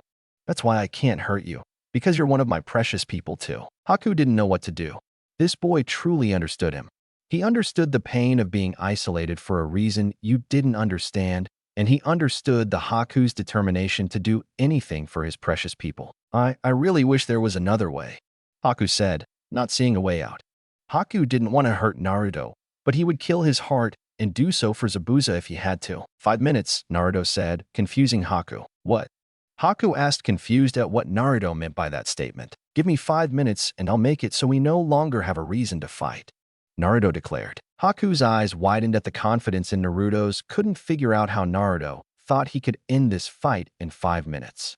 By all rights, Haku should take the chance and incapacitate Naruto while he had his guard down, but he found himself believing in Naruto. The utter confidence in the 12-year-old's voice indicating that Naruto truly believed that his plan would work. Haku opened his mouth to speak, but nothing came out. Closing it, he nodded and placed his trust in Naruto. Naruto smiled at Haku's consent and bit his thumb. Quickly running through the now well-ingrained set of hand signs, Naruto smacked his hand against the ground as a small plume of smoke erupted from concrete. What the? Naruto? A voice came from within the smoke. Naruto watched as it dissipated to reveal a small orange toad. What do you need me for? Hey Kichi, I need you to tell him that I'm going to call him. It's an emergency. Kichi looked like he was about to say something before he just nodded and dispelled himself. I need you to open a path out for me, Naruto said, looking back up at Haku, preferably facing the direction our senseis are fighting. Haku hesitated a moment before allowing 7 mirrors to dissipate. Please don't hurt Zabuza-sama. Naruto smiled widely. Don't worry, I won't hurt your precious person. Looking back at the opening, he saw a dense fog from which he heard the sounds of Kakashi and Zabuza fighting. He closed his eyes, concentrating for this next part. Feeling himself centered on what he needed, he kept the thought firmly in his mind as he once more flashed through the seals for the summoning jutsu. Another puff of smoke appeared when Naruto slammed his hands near the ground. This time, it was the size of a full-grown adult. Naruto watched as the white smoke cleared to show a blue toad, about the size of Tazuna. Yo, the toad said, I'm Gamma-case. Can you use wind jutsu? Naruto hurriedly asked. The toad nodded and Naruto pointed at the dense fog outside the dome. Understanding what needed to be done, brought his hands to his lips before inflating himself to ridiculous proportions. Finally reaching its limits, the toad let out the gathered air and Naruto watched as the chakra-laden mist cleared to show a surprised Kakashi and Zabuza. Naruto didn't bother to wait for them to speak before he dashed out of the dome, using Doki to boost his speed and cratering the concrete beneath him. Zabuza jumped to the side, arms crossed, as he thought Naruto was headed towards him. Naruto ignored him, and he reached the edge of the bridge and used his second leg to propel himself upward as he cleared it. Reaching the zenith of this jump, Naruto oriented himself face down. Naruto was now falling through the air, seconds from landing in the water, and his legs remained temporarily useless, not that he would need them. Naruto used the extra airtime to pump immense amounts of chakra into his third set of summoning seals. Naruto brought his arms before him as drew closer to the end of the short flight. The rest of the spectators were confused as they saw Naruto go flying into air and then down towards the water.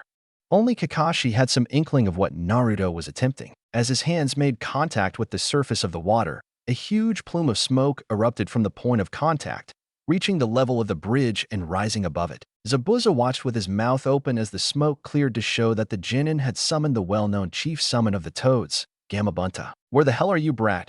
The immense toad rumbled. Kichi said it was an emergency. I'm up here.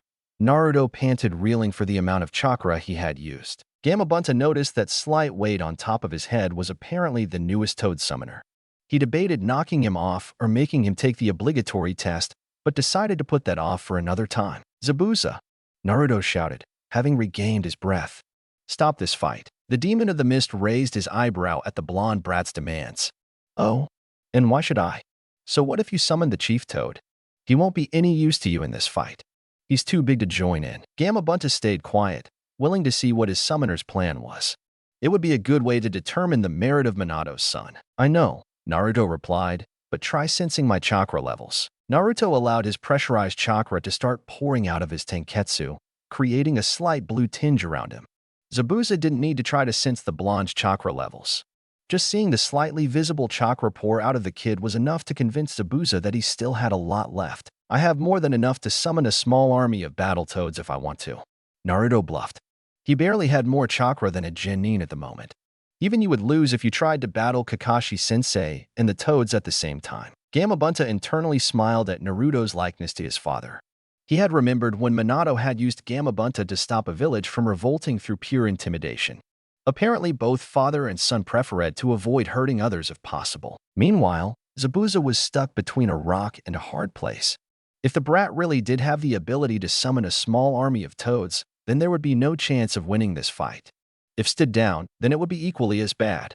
Gato was paying a huge amount of money that he could put towards the civil war. If he surrendered, then not only would he not be paid, he had no doubt that Gato would spread the word that he had given up, tarnishing this reputation and meaning that future jobs would be harder to come by and be lower paying. Before he could make up his mind, he heard footsteps coming from the unfinished end of the bridge. As he turned to see the source, he absently noted that the mist had moved to cover up the giant frog at the side of the bridge. Everyone on the bridge watched as a short man came into view, leading an army of thugs behind him. "Gato," Zabuza growled, "what are you doing here?" The now identified Gato ignored the question as he looked around. "I honestly thought at least a few of you would be dead by now," Gato sneered. "Looks like both you and your enemies are weak." Zabuza ignored the insult and repeated his question. "I asked you what you were doing here, Gato. Don't you get it yet?" Gato shot back. "I decided you were too expensive, so I got an army of thugs to help me put you down. The bounty offered for your head will more than make up for their cost, and I can kill the bridge builder at the same time." Haku drew up beside her master as he came to terms that he had been double-crossed. "Kakashi," Zabuza grunted. "It looks like we have no more reason to fight." "So it seems," Kakashi replied, bringing his headband back down to cover his Sharingan. Haku looked over to the side, hearing that they no longer had a reason to fight, and looked at Naruto, who was just visible over the mist. Naruto shook his head vehemently, denying that this was part of his plan. Meanwhile, Sakura had decided to voice herself from across the bridge. "Why do you want to control this country so much? They have nothing left to give you. Just leave them alone." "Nothing left to give me?" Gato laughed. "They still live, don't they? I can keep milking them for money for as long as they live. It's their fate to live like animals, scraping the molded food out of their bowel to survive. Who cares if they suffer? They don't matter. Besides, if I need more money, I can always sell their women off like slaves. You know what? After I kill them men, I'll make you the first slave. You're a little young, but with your hair, there's bound to be someone who'll p-dash." Gato was cut off violently as a kunai entered his skull and exited the other side, taking brain matter and bone fragments with it. On the other side of the bridge, the villagers crested over the hilltop in time to hear Gato's tirade and see his subsequent execution. Everyone looked to see where the kunai had come from, only to see the wall of mist. Gamabunta had watched the drama play out beneath him as the anger of his summoner shot through the roof. He could actually feel the brat vibrating as he held himself back from where he stood atop the chief toad's head. Bunta's anger had been rising at an equal rate, so when his summoner had taken the unilateral decision to violently end that disgusting midget's life, he approved heartily. He had made his choice. Naruto had proven that he would try to avoid hurting people, but that he could also be ruthless when someone threatened the innocent. Beneath him on the bridge, the thugs had begun to advance, yelling like barbarians. They had apparently decided that the source of the kunai was one of the ninja on the bridge and declared that they were going to kill the ninja before pillaging the town. "Gamabunta," Naruto started. "Got it." The chief toad cut him off, already knowing what he wanted. With a flourish, he unsheathed the massive tanto he kept at his side and plunged it down into the bridge. Naruto watched atop Gamabunta, using the tree climbing exercise to keep him attached, as Gamabunta's huge sword plunged down, crushing the lead thug before it was cleanly driven through the bridge. The thugs froze in shock at the lead thug being turned into a blood splatter by a tanto the size of a small building and an enormous toad appearing from the mist. "This is your only warning," Naruto started, calling their attention further up to see a young blonde-haired boy standing atop the colossal toad, his voice easily reaching across the now quiet battlefield. "From today onwards, this land is under the protection of Naruto Uzumaki, Genin of Konohagakure. Spread the word that the next time someone tries to take over Wave Country, I will come and crush them." Gamabunta leered at the thugs, causing many to piss themselves. "Make sure that they know that the toads stand with their new summoner and will protect Nami as well," he rumbled. For a moment, none of the thugs dared move.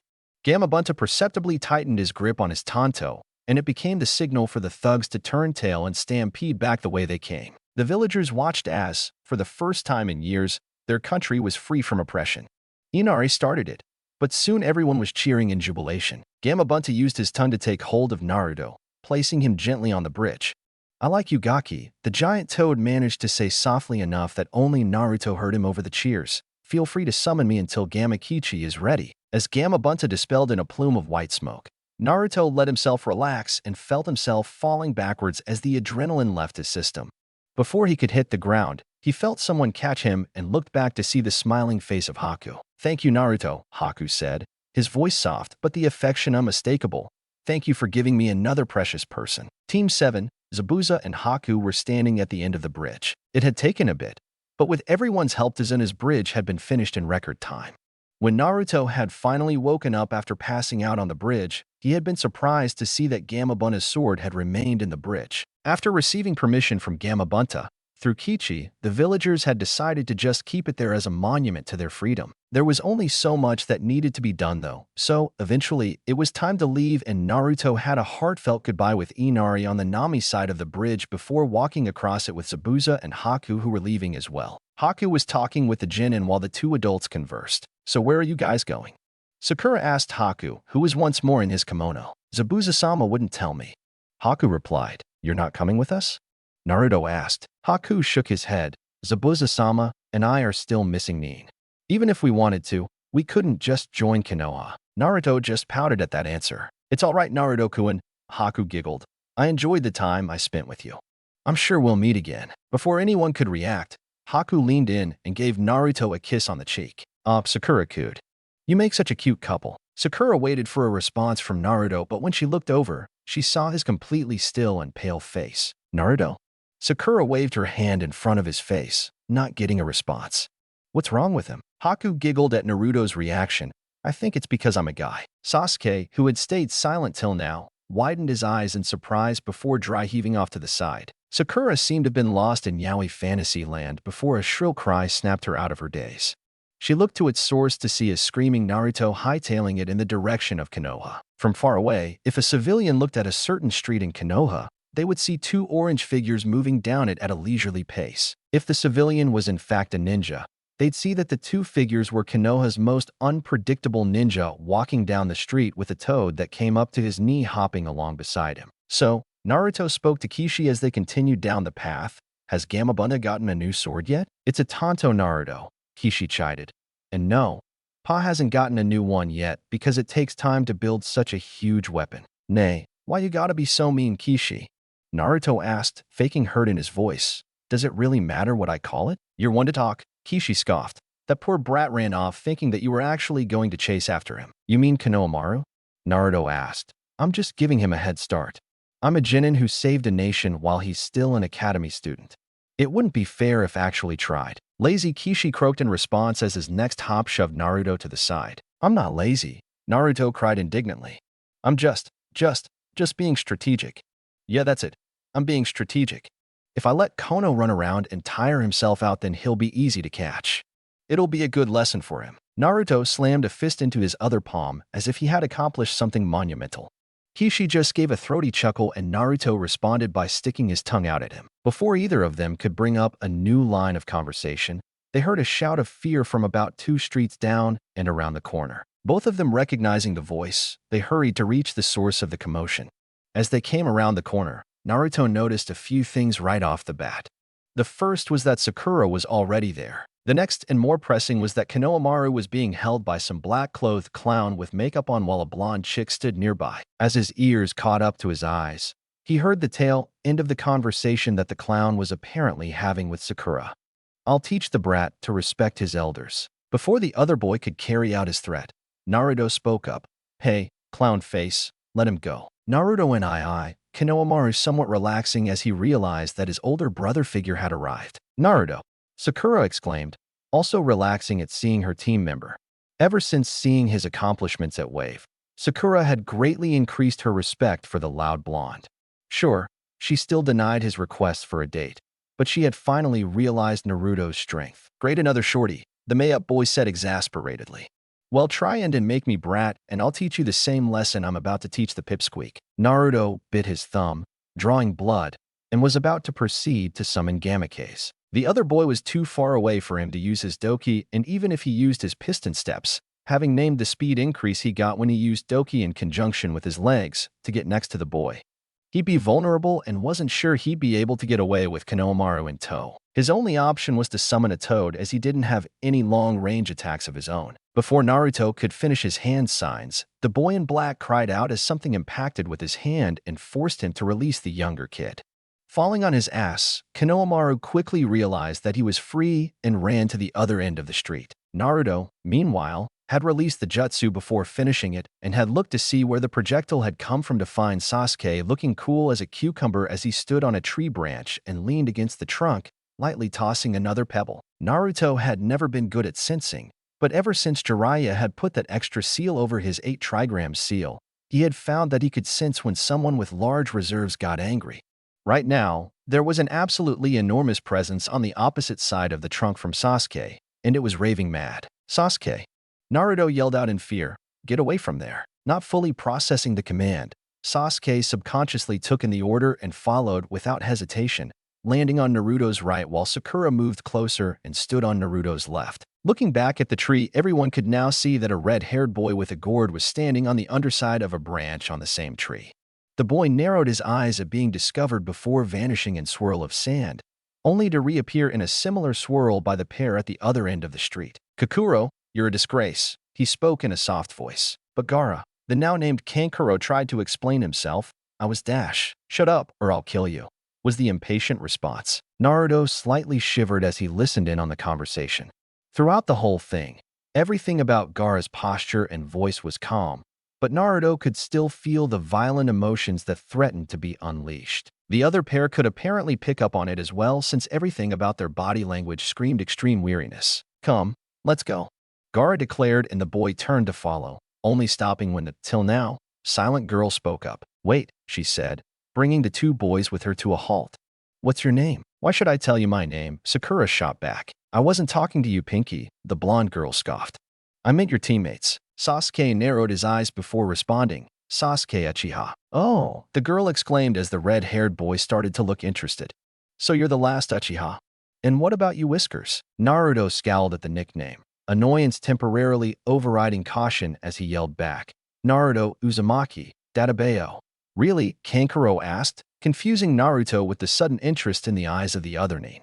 Sasuke he could understand because the Uchiha was a powerful clan, but what was so special about his name? "So an Uzumaki still remains in Konoha," the blonde girl said as Naruto was still puzzling over the sudden interest shown over his last name. "Hey pigtails," Sakura called, annoyed at being dismissed so nonchalantly.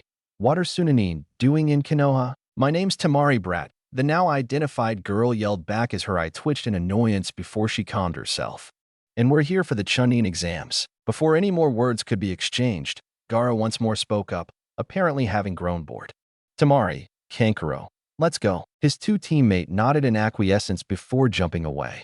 Gaara remained for a second, staring both Naruto and Sasuke down. "I hope to see you there," he eventually declared before he too jumped away. Naruto and Sakura stood together on the bridge while Sasuke stood a little further away. "Damn it, Sensei," Sakura yelled in frustration. "If he's going to call us on our day off, then he should at least be on time.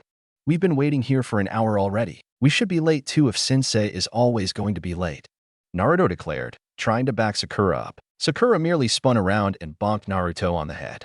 This time, he didn't crash to the ground as Sakura no longer put as much power into her punches after wave, having accepted that while Naruto was an idiot, he was still a strong idiot and obviously worked hard. "We can't do that, Baka," Sakura chided Naruto. "We're Jonin, so we have to follow rules and do what our Jonin sensei says." Naruto slightly pouted at being reprimanded, internally grateful that Sakura had toned down her monster punches. "Ne Sakura-chan?" Naruto asked after a few moments of peaceful quiet. "Want to go out on a date?" This time Sakura didn't hold back, and the unprepared Naruto was floored. "Damn it, Naruto," Sakura yelled. "Just 'cause I admit that you've gotten strong and work hard doesn't mean that I'll go out with you, so stop asking." My, came a voice from the end of the bridge. The trio of Jinnin turned to see Kakashi walking towards them with his nose once more buried in a book. "Aren't you lively today?" he asked as he put the book away in a pocket on his jacket, affectionately patting it as it slipped in. "You're late, Kakashi-sensei," Sakura and Naruto yelled in tandem, the latter still on the ground. "My bad," Kakashi apologized, though the expression on his face looked decidedly fake. "But I was busy signing the 3 of you up for a certain test." Sakura and Sasuke quickly connected the dots and their eyes widened in surprise. Naruto, meanwhile, pouted as he got up from the floor of the bridge. But Kakashi-sensei, I don't want to take a test. Underneath his mask, Kakashi's mouth quirked upwards at his third student, noting that other two somehow already knew what he was talking about. Trust me, Naruto-kun, Kakashi said. You'll love these tests. It's a simple event called the Chunin exams. As Naruto finally understood, he began to jump around in joy. Still amused at the blonde's antics, Kakashi reached into a pocket and pulled out a few papers. Kakashi-sensei, Sakura said demurely. Do you really think we're ready for this? Sakura still remembered how useless she felt during the wave mission as Sasuke took out the water clones and Naruto ran Gato's army off. Kakashi turned to Sakura and gave her an eye smile. You don't have to enter if you feel like you're not ready, Kakashi said reassuringly. But I'm not worried. I wouldn't have entered the three of you if I didn't feel like you weren't prepared. Really? Sakura asked as she looked at the Jonin. Really, Kakashi confirmed. Once you make up your mind, just show up where it says to, on the sheet I gave you. In a week's time. Sakura nodded before smiling. I have to go rub this in Inobuta's face, she exclaimed before running of the bridge into town. Sasuke grunted out something that sounded like training before jumping onto the roofs and heading for the Uchiha compound, leaving Naruto and Kakashi on the bridge. Any questions? Kakashi asked his final student. Naruto stayed silent for a few seconds, looking at the sheet of paper in his hands and remembering the Sunanin who were also entering. Kakashi-sensei, Naruto asked, his voice softer than normal. Do I have a clan? Kakashi's eyebrows rose at the query, wondering how Naruto was clued into something that nearly everyone but the eldest shinobi in Konoha had forgotten. Why do you ask? Kakashi asked, trying to figure out how much Naruto knew. We met some Sunanin earlier today, Naruto said, and when I told them my name, they seemed really interested and one of them even remarked, so an Uzumaki still remains in Konoha. Kakashi internally cursed. The Uzumaki used to be a big deal, and it was not surprising that other villages still remembered the legendary clan even though Konoha had tried to suppress memories of their biggest failure. Kakashi looked over at the Hokage monument as if he was trying to seek guidance from the fourth before finally coming up with a plan of action. This is a long talk that we shouldn't have in the middle of the village, Kakashi said. How about you meet me at Training Ground 7 tomorrow, and I'll see what I can tell you. Naruto's eyes widened in surprise at seeming making a breakthrough in finding family before nodding like a bobblehead and they racing off into the village, undoubtedly to get something to eat before camping out in Training Ground 7 for the night. Kakashi sighed as he watched his sensei's son run off. Damn it, Minato-sensei, Kakashi said under his breath. Your son is just as troublesome as your wife. Kakashi sat in the tree as he watched Naruto sleep against a post in TG7. Unsure about just how much to divulge, he had gone to see the Sandaime yesterday for advice. After someone talking between themselves, and even bringing in Shikaku for his opinion, a decision had been reached. Early on in the talks, it had been realized that they couldn't try to ignore this as it was unlikely that this would be the first time that Naruto would come under the spotlight for his name, especially since Naruto was likely to announce it at every opportunity. Looking at the position of the sun to see that it was around 7 in the morning, Kakashi jumped down walked over to the oblivious Genin. Kakashi silently jumped atop the post Naruto was using as a backrest and looked down at the mop of blonde hair. Remembering the eraser prank that Naruto had pulled on him, Kakashi decided that this was a great time to get some childish revenge. Putting his hands into a dragon seal, Kakashi grabbed onto a glob of water from the nearby stream and brought it to hover above the sleeping boy. With a grin reminiscent of Obito, Kakashi released his hold on the orb of water and watched it splash over his student. Naruto had been in beautiful dream about being served ramen by an unidentifiable woman with red hair while she bickered with a blonde-haired man sitting on the opposite side of the table. The peaceful dream was quickly ended as he woke up spluttering and wet. Confused and cold, Naruto quickly jumped up from where he had been sleeping and yelled in surprise. He looked around, trying to figure out which rude asshole woke him up before hearing giggling behind him. Naruto turned to see his sensei crouching atop the same post he had been sleeping against, head once more buried in an Ika as he giggled behind it. Damn it, sensei. You're... Naruto yelled before trailing off as he realized that the sun was still low on the horizon, on time. Is that really you? Are you sick? Is it really that surprising that I came on time? Kakashi asked. Yeah. Naruto shouted back. Well, I can come back and talk about your clan in 2 hours if you'd like, Kakashi said, standing up on the post and making as if he was about to jump away. No, Naruto said hurriedly. It's perfectly normal for you to be on time. Naruto lied, trying to keep his Jounin sensei from leaving. Kakashi smirked in victory as he crouched back down on the post. So I really do have a clan? Naruto asked, remembering Kakashi's threat. Yes, Naruto, Kakashi said as he settled himself in for what would be a long talk. The Uzumaki clan hailed from Uzushiogakure and were quite well known to the rest of the elemental nations. Naruto's eyes widened at the information. What made them so well known? Naruto asked, eager to learn more about his clan. The Uzumaki were collectively known as the Peaceful Dragon. Kakashi said, remembering stories that Kushina had once told him. They didn't have much in the way of economic power, and their shinobi never grew too large in numbers, but other villages were highly respectful of them to the point that the Big Five were considering adding them as a sixth. What made them so powerful were their Fuinjutsu and large reserves. Fuinjutsu? Naruto interrupted, you mean the scroll that you can seal kunai in? Yes, Kakashi answered, but that is only the lowest level of Fuinjutsu. True practitioners of Fuinjutsu can accomplish so much more. Take your seal that holds the Kyuubi at bay. It's actually an altered Uzumaki seal. With their long lives and large reserves, the Uzumaki could learn, create, and activate seals that were beyond the abilities of any other. Their reserves were especially useful as they could grow truly monstrous and allow them to effectively use chakra seals. Chakra seals. Kakashi nodded and held up one of hands. Unlike normal seals written in ink, chakra seals are made purely out of chakra. This makes them extremely costly chakra-wise, but it also makes them much quicker to use. Naruto watched as Kakashi released very light blue chakra from his palm, and it formed undecipherable lines and squiggles in an invisible plane just in front of his hand. Kakashi then slammed his hand onto the ground and then retracted it.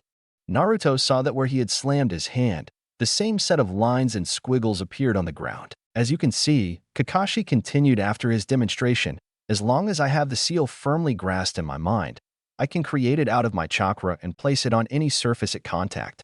What I used was a simple storage seal, but a seal master could use paralyzation seals and chakra restriction seals in the middle of battle. Naruto's mouth opened in astonishment before he cheered. Take that, he yelled to no one in particular. My clan is friggin' awesome. Kakashi smiled at his exuberant student, happy that he was able to learn about his roots. Hey Kakashi-sensei, Naruto said turning to his smiling teacher, can we please go to Uzushiogakure so I can meet my clan? Maybe I have cousins, or an aunt and uncle, or grandparents there. I'm sorry, Naruto, said Kakashi, truly sad to have to break the next bit of information, but Uzushi was destroyed at the start of the Third Shinobi War. There's nothing there but ruins there now. Naruto's eyes widened before filling in tears. Is that how my parents died? Naruto choked out. Kakashi shook his head. You were born well after the end of the Third War, Naruto. He explained, your parents lived in Konoha before they died. Oh, Naruto said, dejected, and the two lapsed into silence for a few minutes. Kakashi-sensei, who were my parents? Kakashi prepared himself to answer the touchy subject, already knowing that Naruto wasn't going to like the answer. I can't tell you that. What? Why? Naruto said angrily. It's not that I don't want to, Naruto, Kakashi placated the mad blonde, but your parents were well known. It was deemed that, with you already being the Jinchuriki of the Kyuubi, it would be safer if you didn't know till you were stronger. Naruto grit his teeth at having the information he wanted most being held just out of his reach. Then how strong do I have to become? Naruto asked brashly as he jumped to his feet and pointed at Kakashi. Well, I'd say you'd have to be at least high chunin for your mother. You'd probably have to be on the level of an AMBU captain for your father though, Kakashi said, tapping his chin in thought. Well, then I'm going to blow past these exams and become Jonin in less than a year, Naruto declared. I have no doubt that you will, Kakashi thought as he watched Naruto begin to start pounding away at post. Another chip of wood splintered of the post as a fist once more slammed against it. Sasuke shifted to the side to let the sliver of wood fly past him before he brought his hand back in and slammed a kick into the beaten post. He didn't even notice the smarting of his knuckles as his thoughts were filled with something else. As he continued to wail at the post, Sasuke kept going over everything that had happened over the past few months. Looking back, he realized that ever since passing the academy exam and becoming a genin, he hadn't really improved. Sure, he could now work in a team, use the tree walking exercise, and had somewhat increased his speed, but compared to Naruto, he was making no progress. The class dobe had grown in leaps and bounds, going from not even being able to create a clone to being able to summon giant toads and drive away an army of mercenaries all on his lonesome. All the while, Itachi was probably also growing at an equally scary pace. Being a genius that came once a generation, there was no way that the butcher of the Uchiha clan was anything but immensely stronger than he was the day he left. Meanwhile, here he was, the rookie of the year and peer-proclaimed strongest genin of Konoha, falling behind both of them. How was he supposed to overtake Itachi and bring him to justice if he was already in danger of falling behind Naruto. Naruto. Sasuke grit his teeth and slammed against the post even harder, sending a crack running halfway down the length of wood. After the battle, he'd asked Kakashi about the toads Naruto had summoned, but hadn't been all that happy with the answer. Apparently, Naruto had gotten the summons from the Sannin Jiraiya, an S-class ninja who was on Itachi's level. The summons also meant that Jiraiya had taken Naruto as an apprentice. It annoyed Sasuke that Naruto got an S-class teacher while he was still stuck with Kakashi. Sure, Kakashi was strong, but Sasuke had looked into some of the bingo books within the compound and found that Kakashi of the Sharingan was still an A-class ninja. Sasuke put another crack in the post as he was reminded of another sore point. He still didn't have a Sharingan. At the age of 13 and already having participated in an A-rank mission, Sasuke was, according to the meticulous records kept by the Uchiha, behind in unlocking his Sharingan. Most Uchiha already had at least 2 tome by the time they participated in a B-rank mission, but here Sasuke was, not even having unlocked his after an A-rank. With a final chakra-fueled punch, the post broke under the pressure and fell to the ground. Something would have to change as Sasuke was determined to pass these exams and get himself a stronger teacher. "Hey Naruto," Kishi said as the smoke from the summoning dissipated around him. "What did you summon me for?" "Hey Kishi," Naruto said. "When we faced off against those sand guys, I realized that I don't have any long-range attacks.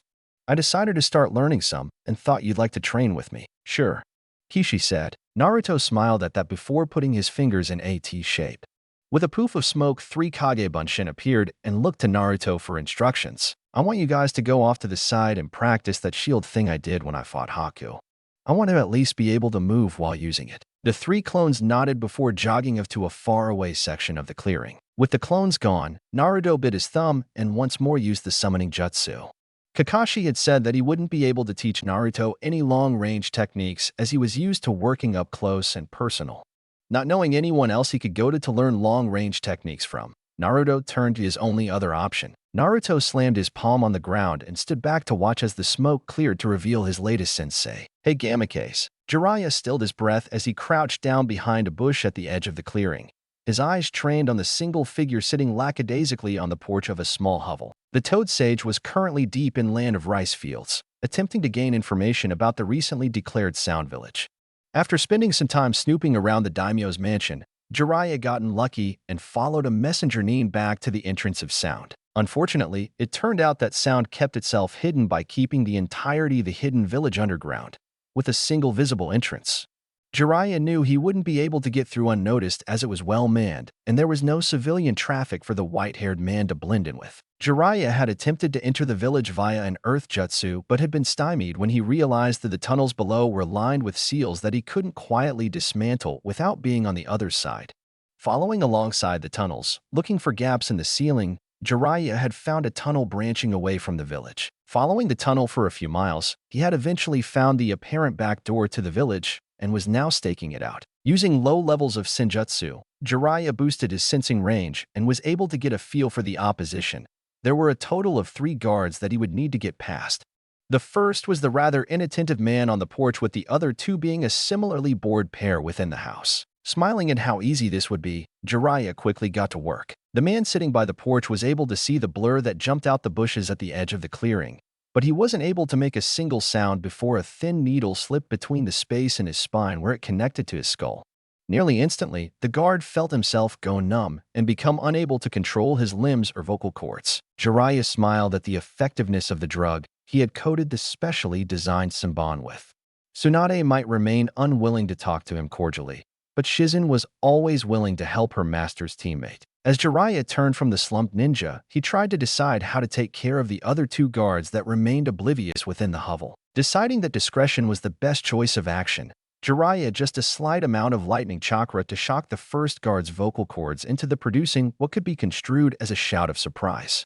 Jiraiya stood back and watched as the pair of men within leapt out through doorway. Shaking his head at how easy they had made this for him, Jiraiya quickly got behind the pair and knocked them out with a chop to the neck each. It would be foolish to aggravate a new village before he even knew its military strength. So Jiraiya quickly used one of the few techniques he had managed to wrangle out of the Yamanaka and wiped the memories of the last few hours from the trio while setting them up with a pile of empty sake bottles and entering the hovel. Once he was inside, Jiraiya could easily see the hidden exit and made his way down it. For a few minutes, Jiraiya sprinted down the tunnel in darkness, using what remained of the slight Senjutsu chakra he had originally prepared to help guide him. He was surprised to see that it was unmanned and thanked his luck as he transformed himself into looking like an unremarkable man wearing the same style of clothing as the guards he had knocked out. Suppressing his chakra signature to the level of an average Chunin, Jiraiya began to explore. Odd, Jiraiya thought 15 minutes later as he passed by a somewhat short man waddling down the corridor with a stack of papers. That was only the third person I've seen so far. Even if it's a new hidden village, there should be more people. Seeing a ninja turn the corner ahead of him, Jiraiya upped his pace and began to trail the man. They turned a few corners before making their way through a downward sloping corridor. Eventually, they reached the end of the inn behind the man. Jiraiya looked around to see that he was in an absolutely enormous cavern that was filled with thousands of shinobi. So this is where they all were, Jiraiya mused, staying in the shadows as he observed the large group. But why dash? Jiraiya's thoughts screeched to a halt as he recognized the maneuvers the veritable army was practicing. They were slightly different than the ones Jiraiya knew, but the couple thousand shinobi were definitely practicing invasion maneuvers. There was only one reason for a hidden village to have what looked like all its shinobi practicing for an invasion during a time of peace, and, as Jiraiya began to understand, he grit his teeth in anger. Knowing that it was even more crucial than ever to find information about sound, Jiraiya slipped back into the tunnels and began to search in earnest. It took a while, but Jiraiya eventually made his way to what looked like a throne room. It wasn't very ornate, but there was a raised dais and plenty of room, indicating that this was where the village leader met with his shinobi. Looking around of a hidden entrance, Jiraiya snorted as he remembered that the leader of the hidden sound apparently called himself the Otokichi. There were only 5 true Kage and, even though they wouldn't feel any true backlash from it, it was impudent of this village to insinuate that they were on the same level of the Great Five. Fingers hovering lightly over the walls as he traced along the back walls, Jiraiya began his search before stopping as he felt the slight vestiges of chakra. As a Fuinjutsu master, Jiraiya was able to quickly reveal and deactivate the hidden seal, causing a section of wall to drop away and reveal the tunnel that lay behind it. Jiraiya snuck down the hallway before it opened up into a decently sized room filled with rows of large tanks but otherwise empty. Jiraiya ignored the familiarity that the empty tanks provoked before realizing that one of them was still full. Walking over to it, Jiraiya found himself experiencing an extreme case of déjà vu as he observed the young girl floating in the green liquid, the electronic readout at the side of the tank indicating that she had passed on. Beginning to have an inkling of just who ran this village, Jiraiya once more entered a diluted form of the Sage mode and tried to find another ceiling array that would lead to the next room. He wasn't able to find another hidden door, but he did find a smallish seal set 4 feet up a wall. This seal was a good bit harder for Jiraiya to undo, but he eventually succeeded in safely deactivating it. As a rectangular section of the wall slid away to reveal a decent-sized cubby hole, Jiraiya grit his teeth in anger. Still in his diluted Sage mode, it was impossible for him to mistake the chakra signature that lingered within the small storage space, Orochimaru. Looking within for any clues, Jiraiya found it empty except for a shriveled hand. Jiraiya wrinkled his nose as he realized that the severed appendage was, almost imperceptibly, emanating a cold, corrupt version of nature energy and was about to reflexively torch it before stopping as he saw that there was a ring on the pinky of the closer. Jiraiya observed the ring and noted that it was colored a pale green and embossed with the kanji for sky, where a gemstone should have been. Repulsed by the feel of the energy it was emitting, Jiraiya quickly pulled out a scroll and sealed the ring into it, channeling chakra through the tweezers so as to avoid touching the ring directly. Stowing the scroll into a seal on the inside of his vest, Jiraiya didn't bother spending time to close the storage space. He quickly made his way back into the main chamber and to a ceiling tag that was stuck on one of the walls. Ripping it off, Jiraiya ran through a set of seals and sank through the wall, now that he was no longer blocked from doing so by the tag he had just pulled off. He didn't bother trying to search for more information, knowing just how thorough Orochimaru was and that it was highly unlikely for the snake-faced bastard to have written his plans down. Jiraiya quickly reached the surface and began to run for Konoha. He was more useful in the village than he would be outside it for the foreseeable future. Yujidoni cleaned her nails as she walked through the hallway, headed for the Raikage's office. She'd been summoned by one of the communication nin and was calmly making her way there. Yujido's face was slightly scrunched in concentration as she continued to try to pick at the slight bit of dried blood that was stuck beneath one of her nails. Had anyone from another village seen her, they might have been tempted to call her a fangirl, based on how much care was visible in her nails. They would have been mistaken and quickly mangled. Yujito was a consummate professional, experienced in the rigors of being a frontline shinobi and dedicated to keeping Kumo safe.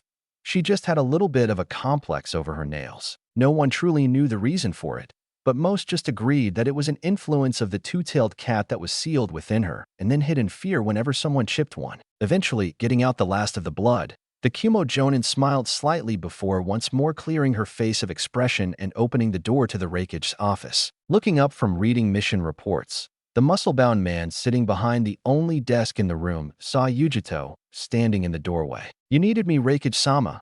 Yujito asked as she watched her Kage, EIA, continue to pump a barbell in his right hand while closing the mission reports with his left. "Yes," EI nodded before cutting to the chase. "You were to take your team to Kanahagakure and have them participate in the Chunin exams that will be held there in 4 days' time." Yujito's eyebrows shot up in surprise.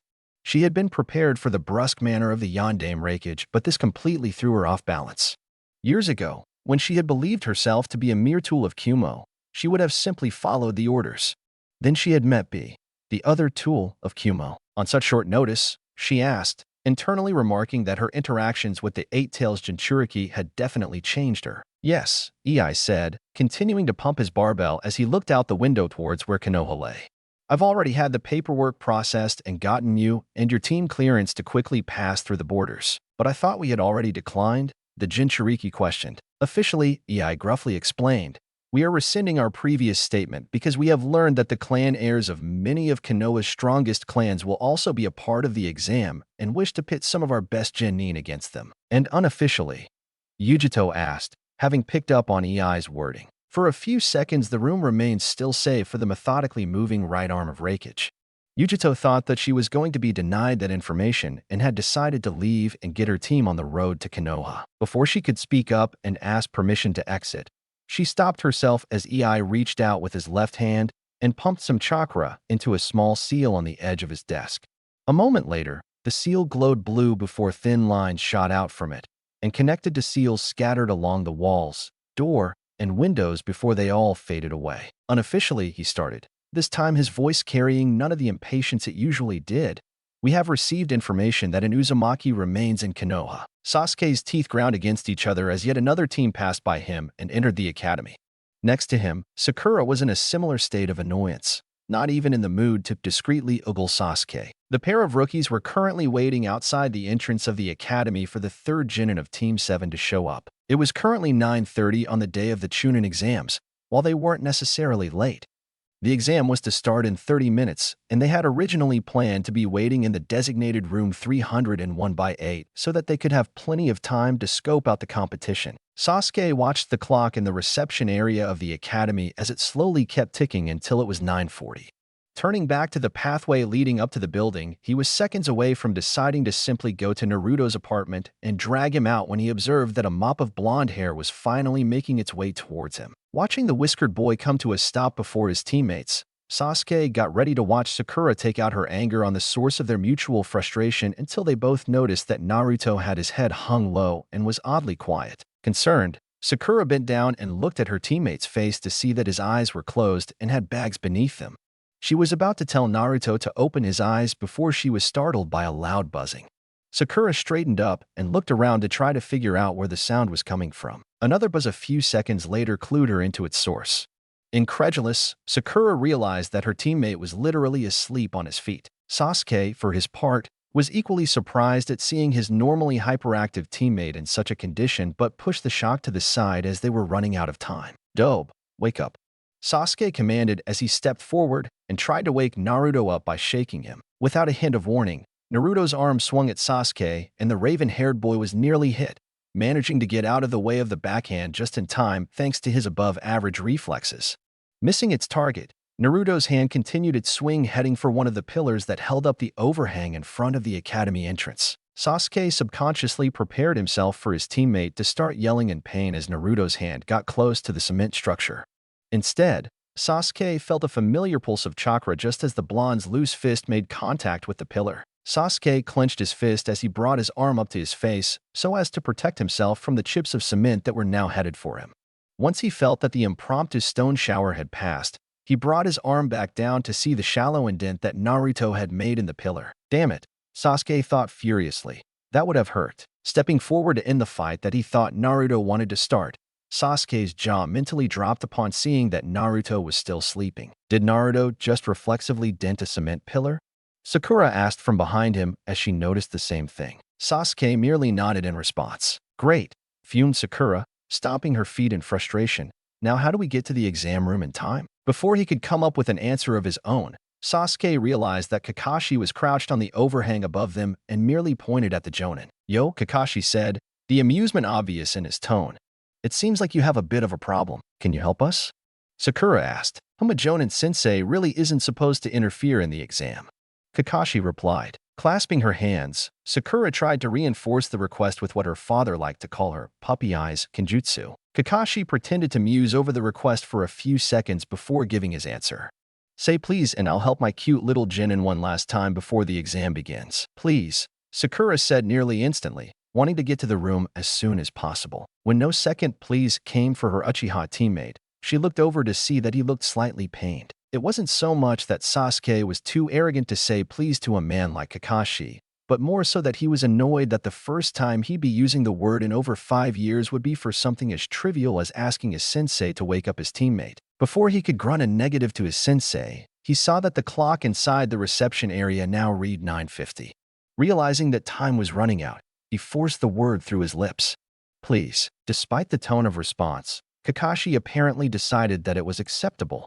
As the two Jinin watched, their sensei ran through a set of 3 hand signs that were followed by Kakashi spitting a glob of water at Naruto. Instead of yelling in surprise and jumping around comically from the cold water like he had a week ago, Naruto merely raised his drenched head, eyes now half open, holding none of their usual impatient energy. Oh hi sensei, the usually exuberant boy spoke sluggishly before turning to his teammates. What are you guys waiting for? Let's get to the room. Kakashi watched as the boy walked through the entrance to the academy, head once more hanging in exhaustion as he shambled through the reception. Not even having to look back, the Jonin reached out with his left hand and caught the cuff of Sasuke's shirt before he could dash past and attack his teammate. Now, Kakashi admonished the second oldest of his Jinin team. The first phase of the Chunin exams requires you to be in teams of 3. If you go and put our little sleepyhead in the hospital, then you'll have failed the exams before they even begin. The raven-haired boy just huffed in irritation before shrugging of Kakashi's hold and walking into the building at a brisk pace so as to catch up to Naruto. As Kakashi watched Sakura jog to catch up to the other 2 boys, he thoughtfully rubbed the tip of this left pointer finger. He almost hadn't caught the cuff of Sasuke's shirt. You two really like to keep me on my toes, don't you? The one-eyed Jonin muttered to no one in particular before disappearing in a swirl of leaves. Team 7 walked down the hallway. Nearing their destination, Sasuke was in front while Sakura trailed behind to make sure that the nearest sleep Naruto didn't wander off. The end of the corridor was packed with Jinin teams from various villages, milling about as a pair of older Jinin stood in front of a doorway. Sasuke stepped forward as he and his teammates also reached the end of the corridor, intending to expose the Genjutsu that he had identified based on the slight lighting inconsistencies around the sign of the door number. The 2 Chunin disguised as Jinin had noticed when Sasuke stepped forward.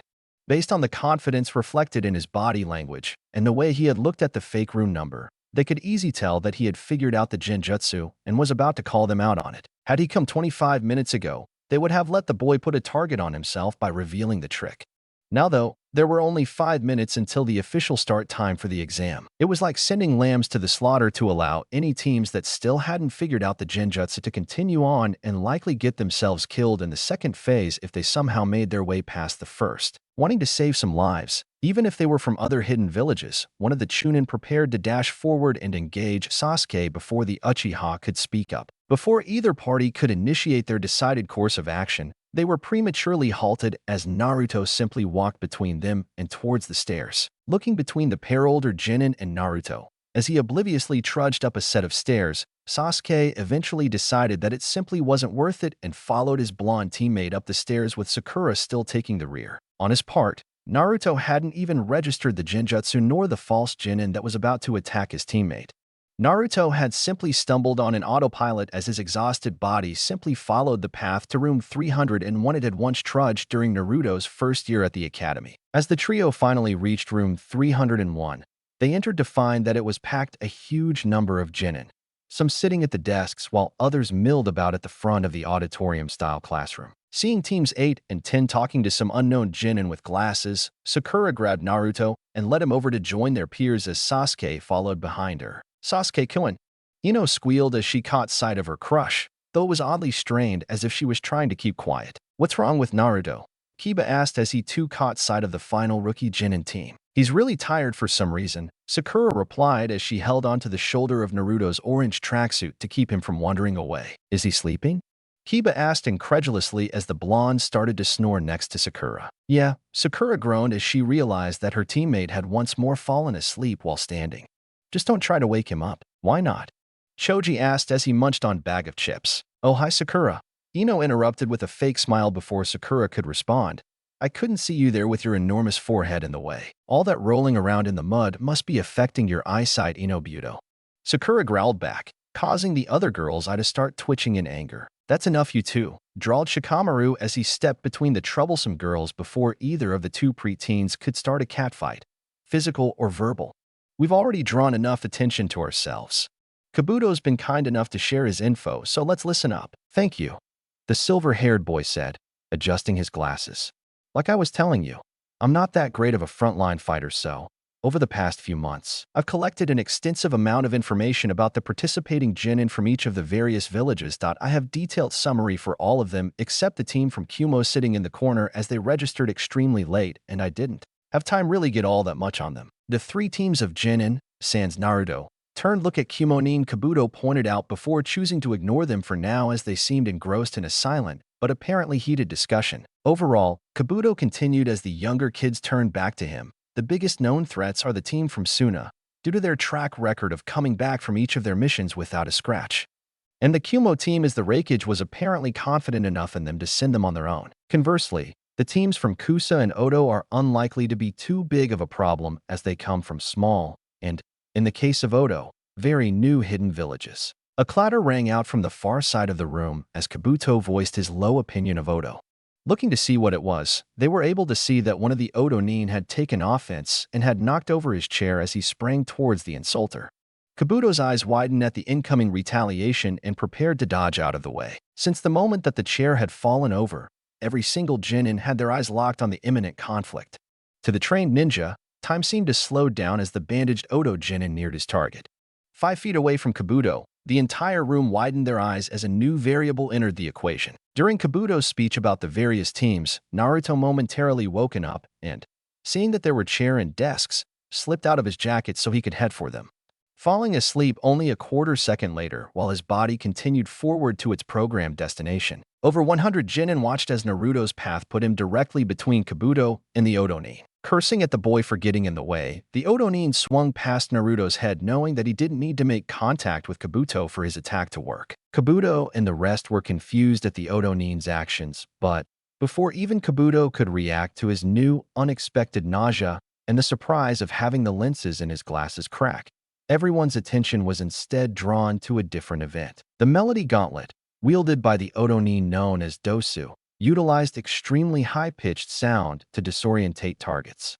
The frequencies used meant that even though they were affected by it, normal ninja couldn't hear the noise it generated. Naruto was far from normal. When the gauntlet activated inches from Naruto's sensitive ears that were being subconsciously boosted with chakra, he was violently woken up and once more reflexively swung his arm.